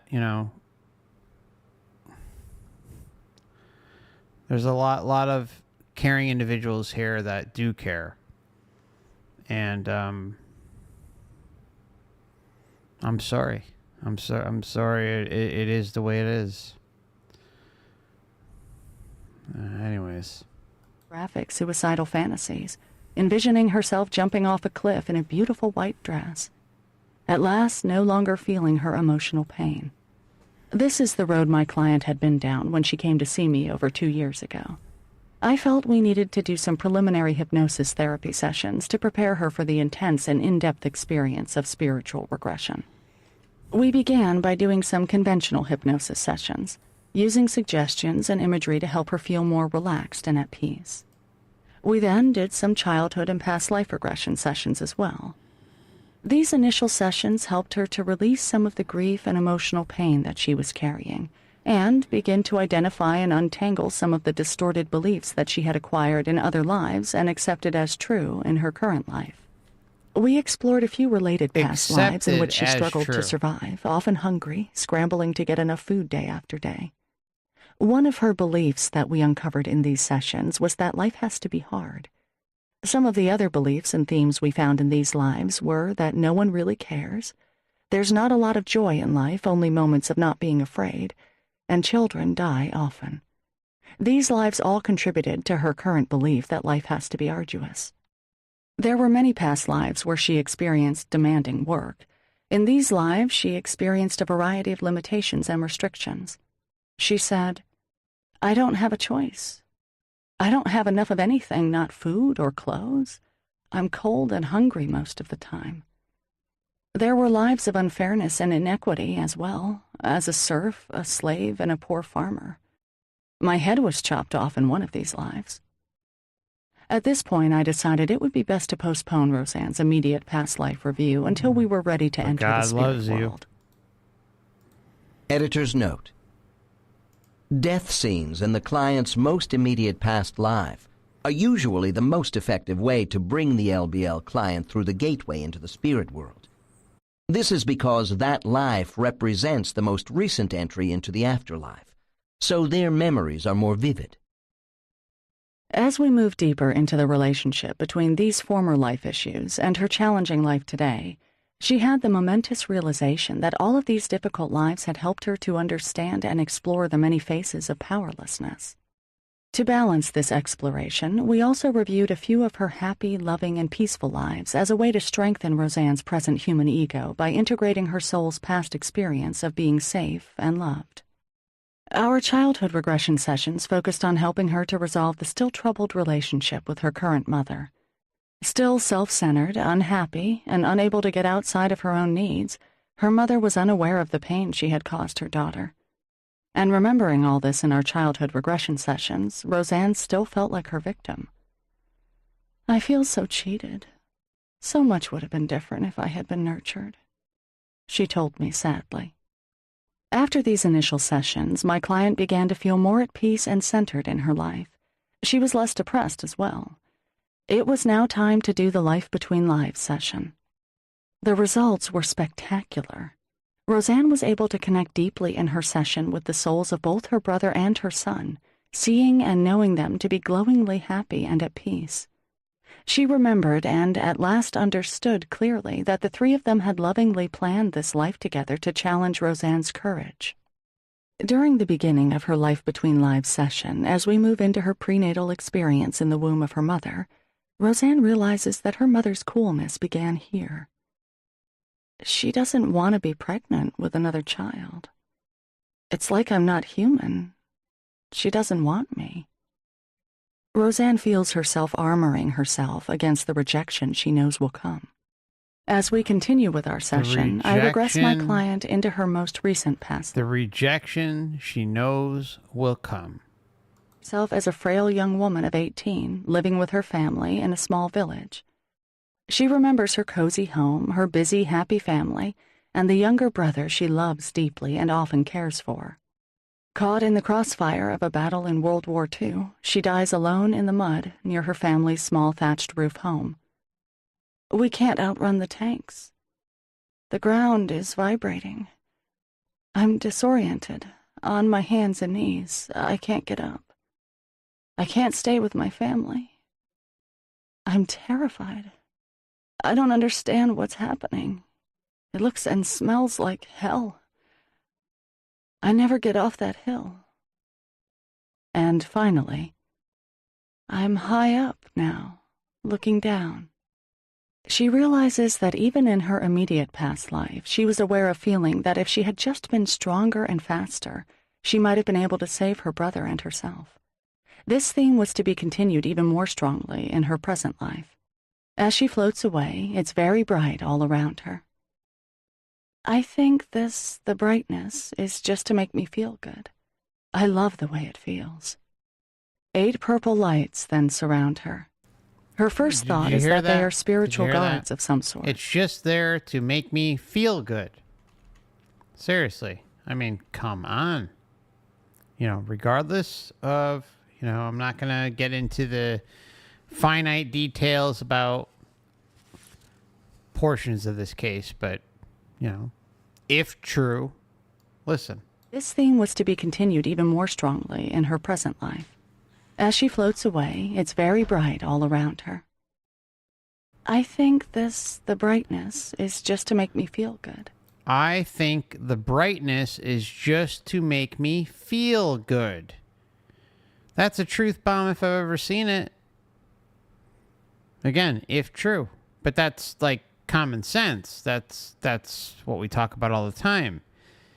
It's the white light is designed to comfort you, to make you wash away all your worries and fears and shame and guilt and all that stuff, so that everything is just, la, la, la, la, la, la. Everything's fine. 8 purple lights then surround her. Her first thought is that they are spiritual guards of some sort. They want to talk to me, to make sure there's nothing left over from Earth. They know if you're carrying something traumatic back.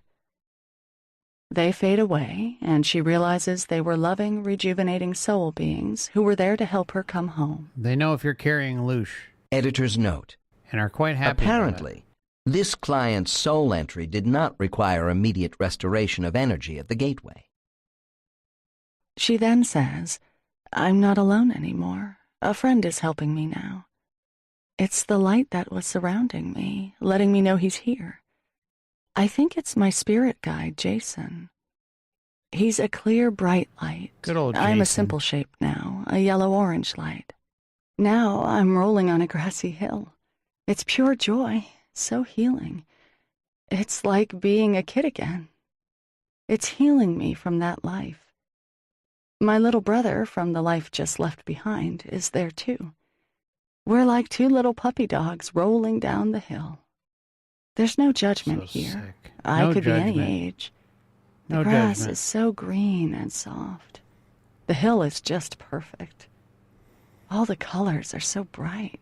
So Then bright. she is aware of a white marble bench where she and Jason go to talk about her recently completed life. Yes. But Roseanne wants to meet right away with powwow. the old wise souls, as she calls them, and doesn't want to stay on the bench or join her soul group.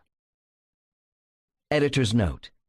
One often finds these idyllic scenes as a prelude to orientation. Yeah.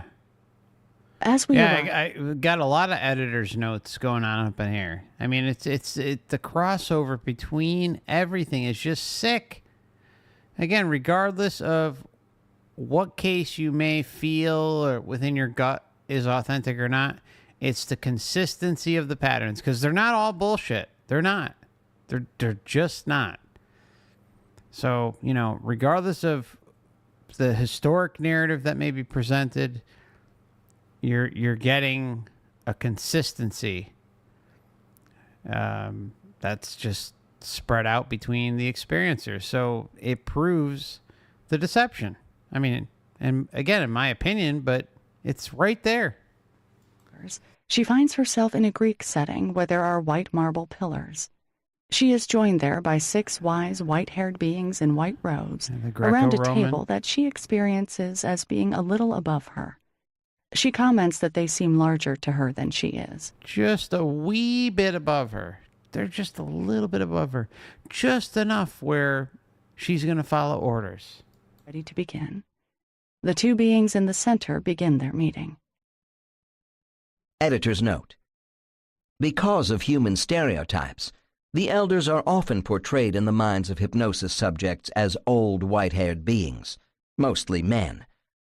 This sort of visualization denotes beings of wisdom in the human mind, so the characterization is applied to spiritual council settings.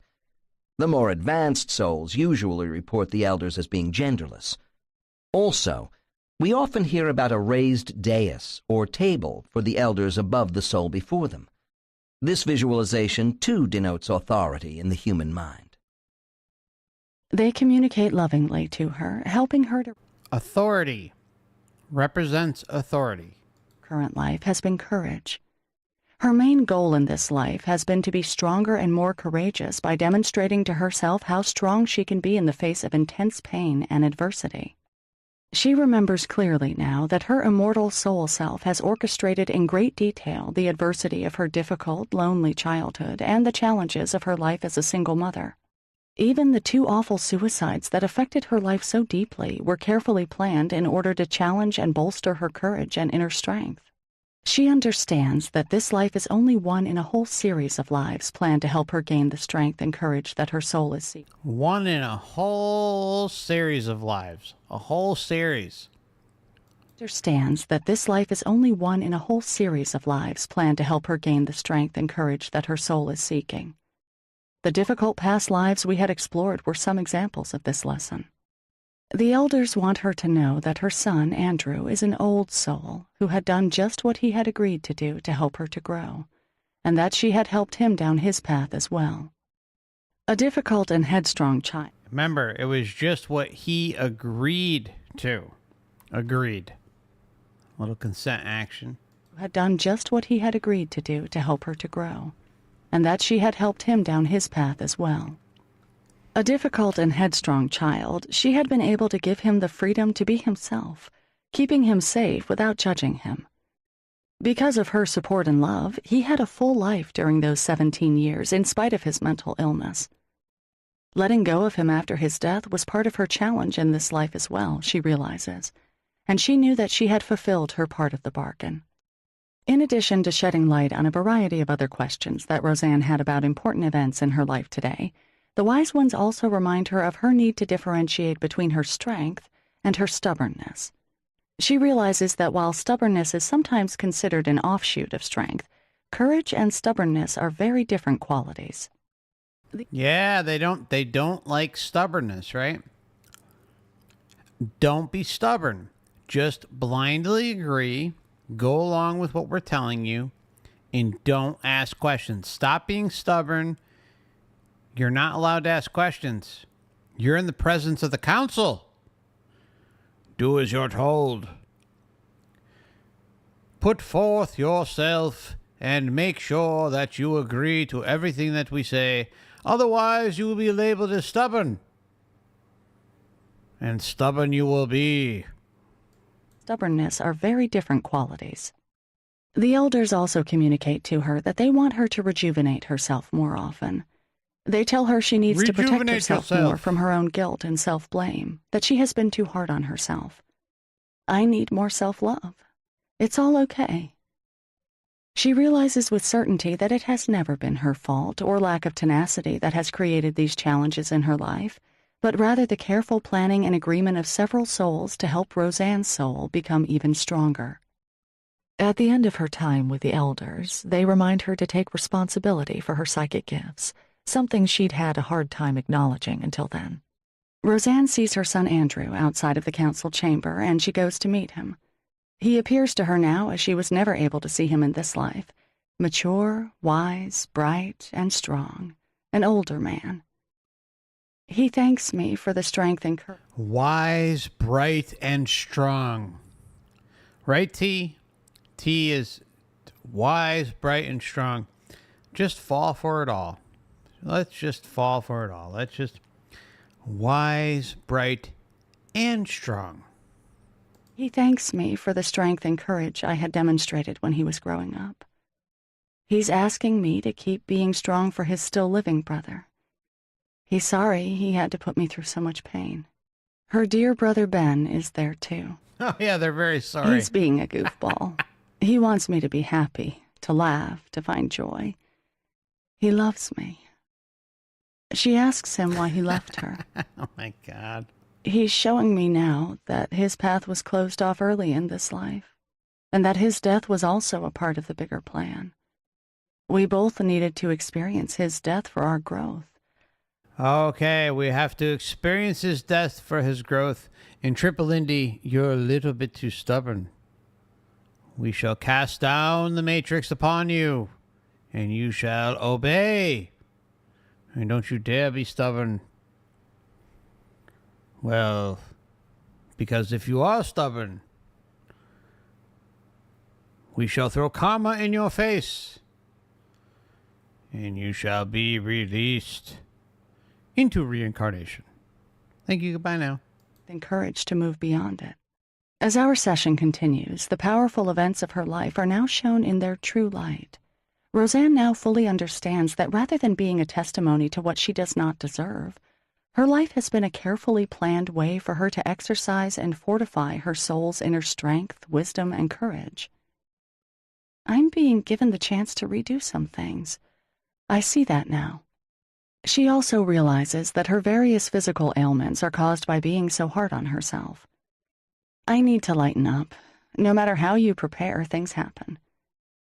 She is also told that she can get rid of her constant physical pain by not being so stubborn. I need to learn the difference between stubbornness and inner strength and learn to let some things go. That's right. Let it all go. And Ed, dark, dark is night. We shall reincarnate you to the dark night of the void of the matrix. All right, goodbye now. I need to learn the difference between stubbornness and inner strength and learn to let some things go, because I can't control everything. Yeah, you She can't is control grateful anything. as the session ends. Buying into the bullshit. Today, 2 years later, with these powerful and life-changing insights, Roseanne has been able to go from being a victim to consciously connecting with the inner empowerment she has so long been seeking. As the pieces of her life fall into place for her, Roseanne continues to leave her identity as a victim behind. She understands now that Mother set me up for not having courage by giving me no foundation and no grounding. She made me believe I was weak if I asked for help. That made me seek out many ways to take care of myself, which ultimately helped to create the inner strength I was seeking. All this was by design. As she continues to shift her perspective from victim to empowered, Roseanne has been able to identify many instances of her own courage and strength. This has greatly helped her to find peace in her life today. She sees the courage it took to go on after her beloved brother died. She understands that she made a conscious choice to be brave after her son died so that his teenage friends would be better able to go on with their lives too. Oh, please. And she continues to have insights daily. What a crock of Matrix bullshit is that? She made a conscious choice, a manipulative choice, that the Matrix served up on a freaking Matrix platter with every freaking digit imaginable, every binary code flying all up in that shit, and said, oh, well, you made a conscious choice so that, you know, your son's friends would be able to handle it better. Are you kidding me? That is a dish served that only the Matrix could deliver. I mean, really. That is some just wacky Matrix shit. I mean, come on. What? You made a conscious choice so that your son's friends basically could deal with it better. What? Be brave after her son died so that his teenage friends would be better able to go on with their lives too. Unbelievable. And she continues to have insights daily. The understanding and knowledge she gained in her LBL session has been absolutely life-changing for her. She has been able to move forward in her life at last, leaving behind her sense of horror and never-healing wounds that the suicides had created. And knowing that these two close family members are doing just fine and are exactly where they are meant to be has given her the peace of mind that she was searching so desperately for in life. She knows clearly now that she is to go on with her life with joy and happiness. I'm learning to relax and enjoy life. Things aren't black or white anymore. Love is everywhere. It's a little racist. They want me to see the rainbows.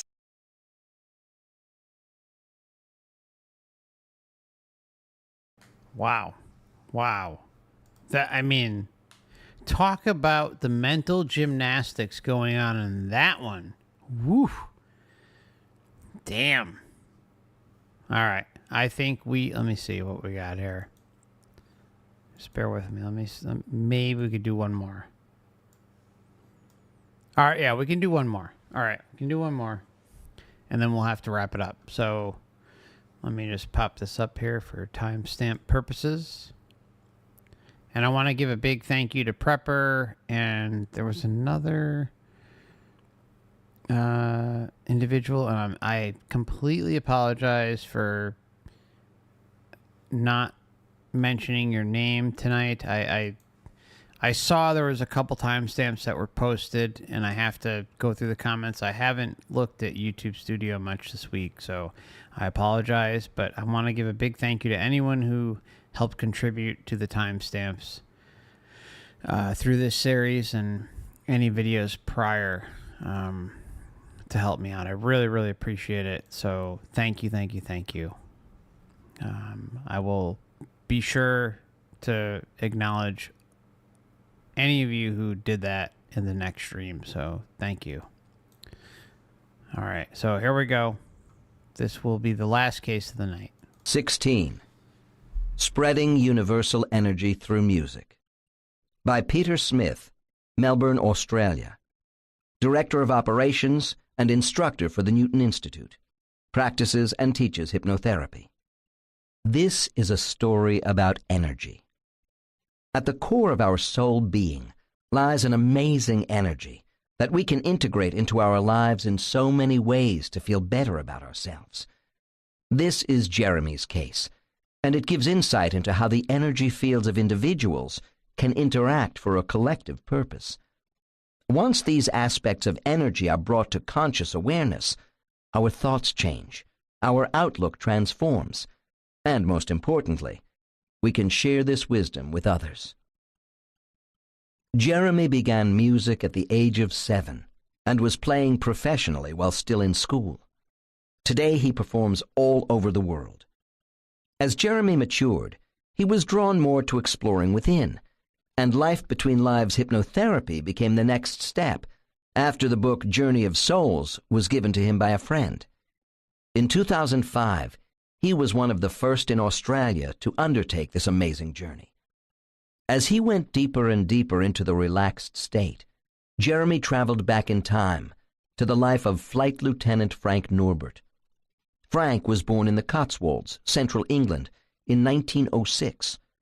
Before World War II, he had been a civilian pilot, and in 1943, at 37 years of age, he found himself in a Lancaster bomber over Hamburg, flying bombing raids for the Royal Air Force. Peter, where are you now? Describe to me what is happening around you. Jeremy, I'm sitting in our plane. We call her Sassy Sally. I've handed her over to the bombardier, and we've just dropped our load. She goes better without the load. The wheel feels good. What? There is a bit of twine wound around the wheel. We are a little superstitious. Better to leave it. 27 missions, and we are still here. Peter, move forward in time, Frank, That was way to the too next weird. event of significance. What is happening now? Jeremy, we are back over Belgium, being attacked. Only time I've ever wanted to fly a fighter. I love Sally, but we are sitting ducks. Can hear the shells hitting the plane. Loud. I never thought you'd be able to hear them. Chaos on the intercom. Should have thought about getting out. Frank's plane plummets to the earth. His soul left his body on the way down and followed the plane to the ground. All the crew was able to bail out except Frank and one other. As Frank floated in a soul state, surveying the wreckage of the plane, he noticed a presence nearby. Editor's note. Souls often leave their bodies just before the impact of a dramatic termination of life. Peter, who is there with you? Jeremy. It's my guide, Phineas. He is laughing at my Phineas. stubbornness. He is wearing a coat and a hood, and now he has chosen a gnome form. I still feel I should have been able to fly the plane.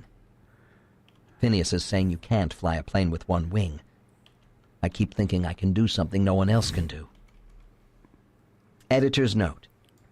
Spiritual beings can assume any shape they wish, and our guides may choose to appear in some form that relates to a soul's latest life, or the circumstances surrounding its death. Perhaps Phineas assumed the small figure of a gnome because of their earthly reputations for secret knowledge combined with dry humor. Excuse me. Peter, by what name does he call you? Jeremy. Ismuth. Peter, what does your guide have to say about the life of Frank? Jeremy, I learned courage, to be brave for the others. One of them was only 18. I made them brave. Made them brave. Now he's laughing at me as I always want to be perfect. I've done this a lot. It is possible to fly a plane with one wing. You can even fly a plane with no wings if you know how. Oh, please. Phineas takes Ismuth to a quiet Phineas place Maximus. so they can debrief the life of Frank and distill the lessons learned. Jeremy. He's telling me I was a bit abrupt with people and is giving me examples. I didn't mean to be unkind, although I was good at pushing people away to get the job done. Now I understand from my guide how I could have done more in the lifetime as Frank to help people feel better about themselves, to use my energy in a better way. Peter, do you know a lot about energy, Ismuth? Jeremy, yes. Peter, why do you know so much about energy? Jeremy, it's what I do. I use it.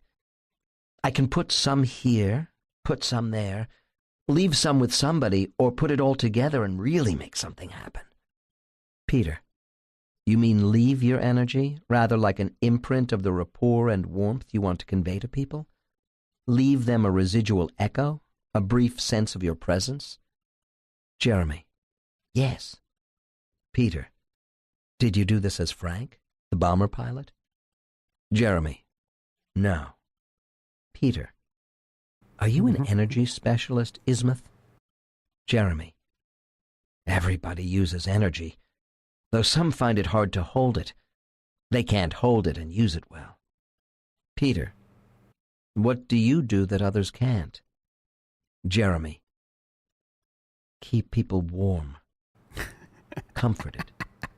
The definition of warming people reflects Jeremy's ability to use energy to help people feel better about themselves, which is certainly what he is doing today as a musician.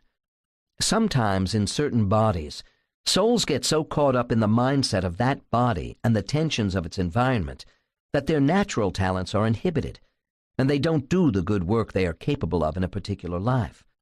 As our session continued, Jeremy, as the soul Ismuth, spoke of Ganymede, the third of the larger moons of Jupiter, where he learns and practices the art of light and energy. He can also work in different dimensions from our physical existence. He left a portion of his energy there to continue his studies, while he came back to the life of Jeremy to bring new skills to Earth. Editor's note. We often hear about how souls practice the use of energy in the spirit world, in other dimensions, and on both mental and physical worlds. This is the first time I have heard about the use of Ganymede, the largest satellite in our solar system, at 3,800 miles in diameter. Oh, boy. It is exotic that this moon of Jupiter, whose surface is like a washboard of ice and rock, involving complex systems of plate tectonics, should be mentioned by the soul Ismuth as a place where he can manipulate light and energy. Of course, Jupiter itself, our largest planet, does take in a massive amount of electrically charged particles from the sun into its powerful magnetic whirlpool of energy. All right. So, I mean, I think it's important to add, regardless of what you believe about our soul lured system, kind of like my opinion on space. Again, this is my opinion. Don't, take it to the bank and say, oh, well, just because, FC said this, that, everything else is bullshit. by proxy. No, I mean, I do, like, my opinion is we all live in essentially a virtual reality. The meat suit and the chakras kind of make up this experience and render the experience around us. I think things, I mean, look, some, will find this to be complete bullshit, but, I'm basing this off of my personal experience. I think that the sun, the moon, and the stars are, especially the moon, and even some of the, like, I think the sun, I think everything, right? But I think all that stuff is based on your positioning here in the matrix, right? So as you move along, as you drive, as you walk, as you view and observe, whatever the case may be, the matrix positions itself based on where you are at that moment. I've done a ton of tests with the moon and even some of the stars, so-called stars, right? I don't believe that the whole narrative that, we hear about space and all that stuff, but think for a minute with the space narrative. I feel that those who experience what, the everyday person would compare to as space is nothing more than the astral realm or other physical or material realities linked to the matrix. I mean, it makes sense, like, that you would have a system set up, and some may be able to visit that and experience that in their dreams or in their astral projections. I don't know. But I mean, the key thing is just because, we're all lied to, we're not on a spinning ball and all that stuff. I mean, that seems pretty obvious. Beyond obvious. That doesn't mean that the other part of what they tell us, like with the so-called planets or planets, that doesn't mean that they don't exist in the context of the matrix, right? I think those are two very different things. And again, this is just kind of my opinion. I'm not saying I have anything to back it up. It's just kind of my gut feeling. So, don't just say, oh, well, FC believes that, in planets. No, I mean, I don't know what I believe because I don't know. All I'm saying is, these things do pop up. I'm not saying it's like a insane consistency where it like approaches on a data point. No, I mean, it just, they're talked about, they're discussed, and usually they aren't anything as advertised as what we would think they are through indoctrination while here. But at the same time, I don't necessarily discount them either. I think there's a lot of different realms, a lot of different linkages between this whole Earth experience, and some go and explore and experience different things, and some of us don't. And there might be some consistency, minor consistency, or expectation. See, like, this is where, like, a big problem comes in with a lot of, like, looking at this whole experience that we're going through, is if everything's customized, and then, of course, if you have someone who is completely buying into the bullshit, or even exploring their consciousness and going outside the body, and has a belief system based in a space narrative, Well, the Matrix is going to frickin' provide that. Or they're going to frickin' bring that into their own existence because of their belief system. Because they are a creator being. We're all creator beings. So it's like, who knows how that all works? We do know that the Matrix customizes and takes advantage and records every single minute of every single day from cradle to grave, and uses that to its advantage. Well, if you're learning things like space narratives, and things can somewhat resemble a space-like environment, like a planet, then why not, right?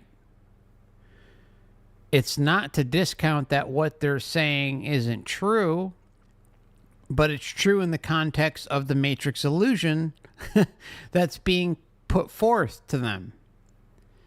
And some may break through that veil and explore elsewhere, and some may be completely lost in the illusion that the Matrix is providing, or that they're deluding themselves to recognize.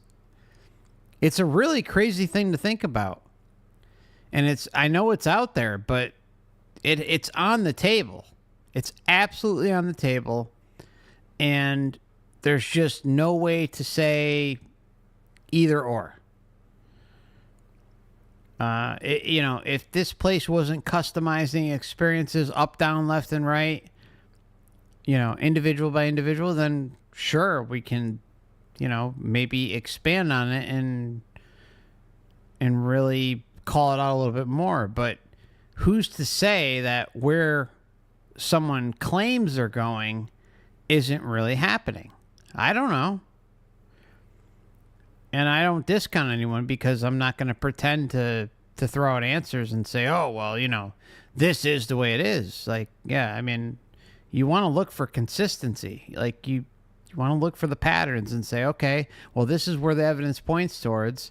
And if the evidence is a little shaky or weird or inconclusive, then you got to say that too.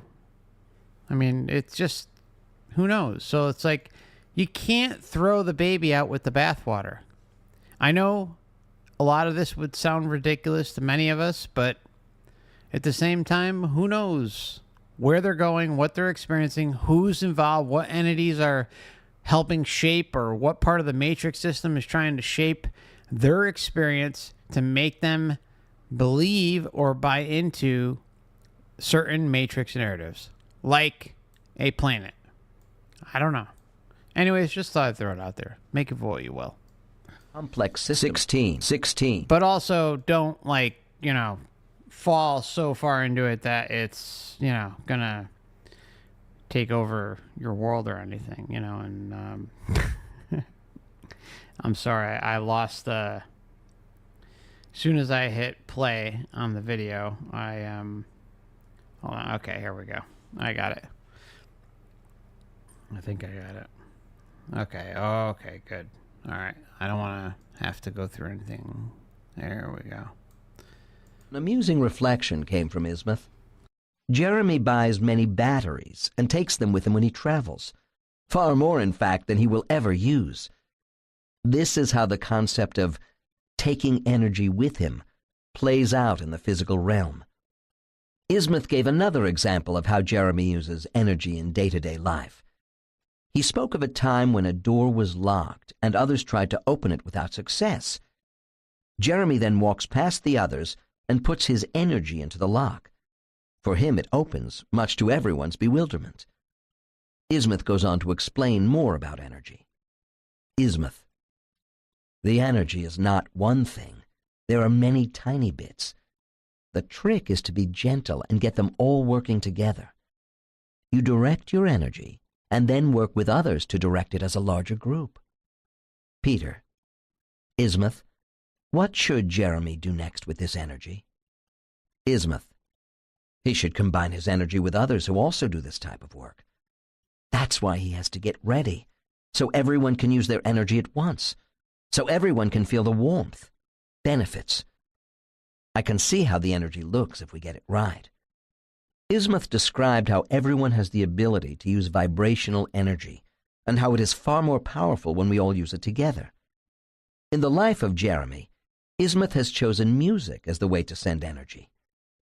Ismuth described how the physical existence sometimes gets in the way of the energy. Music offers a way to bypass this and bring harmony to the world. When I play, it's me. Music is the window to see into the calm. When I play, it is for everybody. It's like the tide runs the other way. I get past the body and send energy straight to the soul. Editor's note: on Earth, music soothes the mind, and as such is a vehicle for peace, harmony, and comfort. In the afterlife, there are many references by soul And manipulation.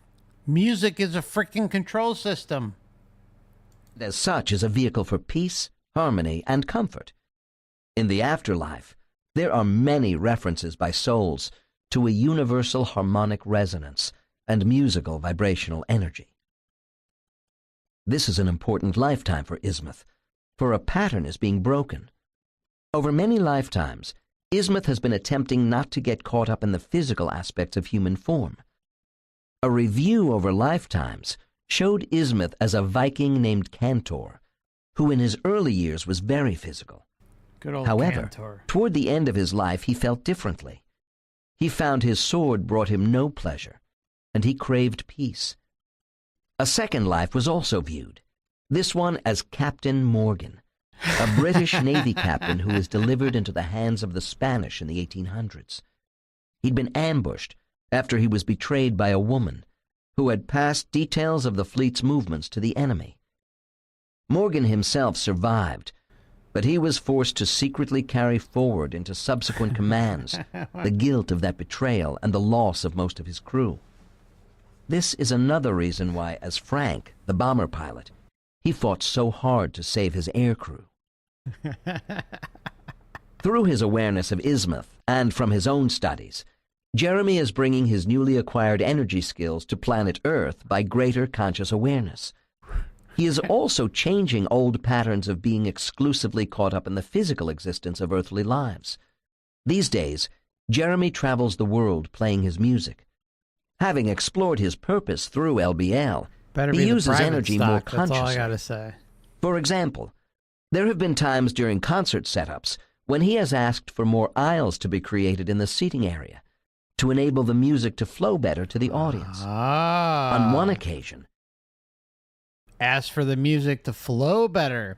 You want to make sure that everything is, the manipulation is at top-notch, deception phase. Make sure that everyone or the maximum amount of individuals is capable of being manipulated. It's of utter importance. prestigious concert venues in Europe, in which Mozart himself had performed. The piano had sat in a particular place on stage for decades, but Jeremy felt it was in the wrong place. Against all expectation, he found he was able to have the staff move the piano to a new position. Even the somewhat austere conductor admitted he felt this was much, much better and decided to leave it there permanently. Once again, Jeremy had left them all feeling warmer. For Jeremy, body selection and also geographical location had been important. A life as a Tibetan monk and an American politician had been rejected in favor of the life as Jeremy, An American living in Australia politician. as a musician. Ismuth put it this way: people need to identify with you more as Jeremy. Australia is a good choice. You can quietly get ready there. I sense that getting ready refers to preparation for pending Earth changes. Since Australia is not torn by strife, famine, and war, I feel this is probably the reason Jeremy chose to live in the land down under. 2 years after the LBL experience, Jeremy and I caught up at a cafe in the eastern suburbs of Sydney to talk about how his session had made a difference in his life.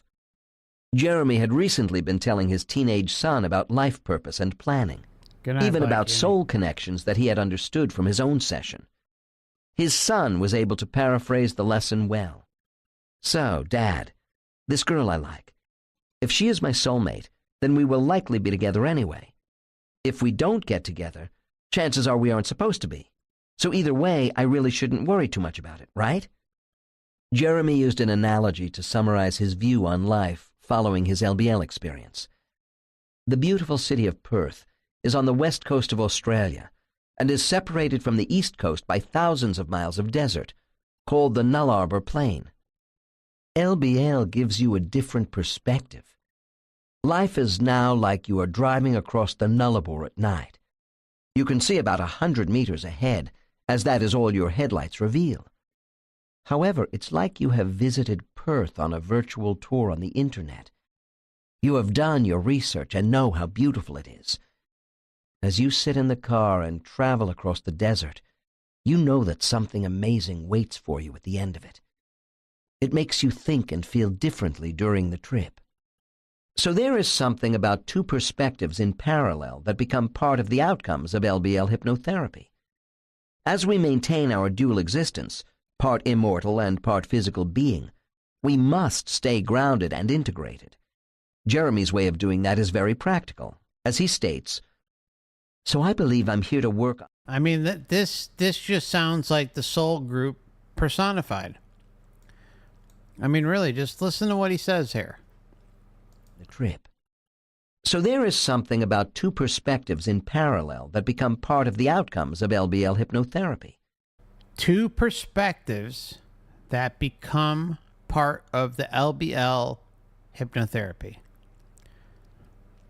That seems like a soul group, either interference, conglomeration, who knows what it is, but there's definitely a connection there, in my opinion, relating to the soul group. Again, make of it what you will, but it seems pretty blatant. Or dual existence, part immortal and part physical being, we must stay grounded and integrated. Jeremy's way of doing that is very practical. As he states, "So I believe I'm here to work on evolving global consciousness," which really sounds very important. But then isn't that why everyone's here anyway? It sounds very ordinary as well. This expanded view of life is typical of those who undertake the LBL exploration. Jeremy's story is not uncommon, though the real power of these explorations comes from that new perspective back in day-to-day life. It's the shifting belief systems and the ability to live life with greater energy and purpose that make the outcome of LBL really profound. As Jeremy and I left the cafe and went our separate ways, I realized something. I was warmer than when I had arrived.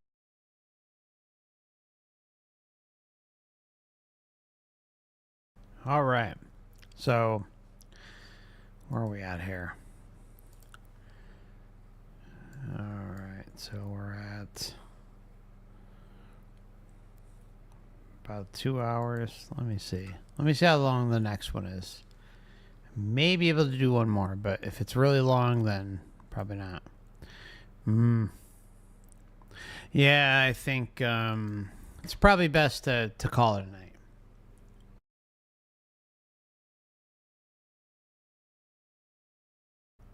Yeah, sorry. It's just a little bit too long. So what we'll do is catch up. Let me try to give you a date here. All right, so we'll probably meet Tuesday, the 29th.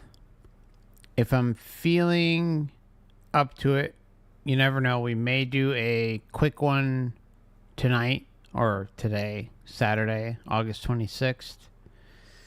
But right now, let's just kind of say we're going to meet at probably about 4 or 5 p.m. on Tuesday, August 29th. And then the monthly member stream will be this Sunday on August 27th. And the time is to be determined on that one as well. But really appreciate y'all swinging by tonight. I may head over to the gaming channel and play some Witcher. I'm not really sure, but feel free to swing by if you'd like. There should be a stream up there in the next maybe 15 minutes. I'll leave a link to the channel, but I'm not going to forward anyone to a stream. If you want to join, feel free. If not, no big deal. I do have a Truth in Gaming channel, obviously, here on YouTube and on Rumble. And also the channel, the Matrix, Laughing at the Matrix channel on Odysee and Rumble as well. So feel free to check me out there. And then there's the YouTube backup channel. Please subscribe to the YouTube backup channel just in case something should ever happen here. All the links are in the description tab. You know, you never know these days. There's some weird stuff going on, and who knows, right? So thanks for stopping by tonight. And don't work too hard, right? We'll see each other probably Tuesday. And if you're a member, I'll see you on Sunday. I appreciate each and every one of you. And if you can, hit the like button on your way out if you found some value in tonight's stream. And maybe see you on the gaming channel. Thanks so much.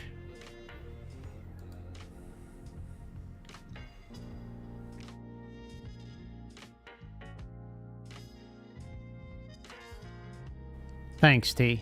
Thanks, Cam. Good to see you, Cam. Hope you're doing well, brother. Thanks, Shane. Thanks, Mao. KSP, Prepper, Robert. You can play. Thanks, everybody. Appreciate you all. See you soon.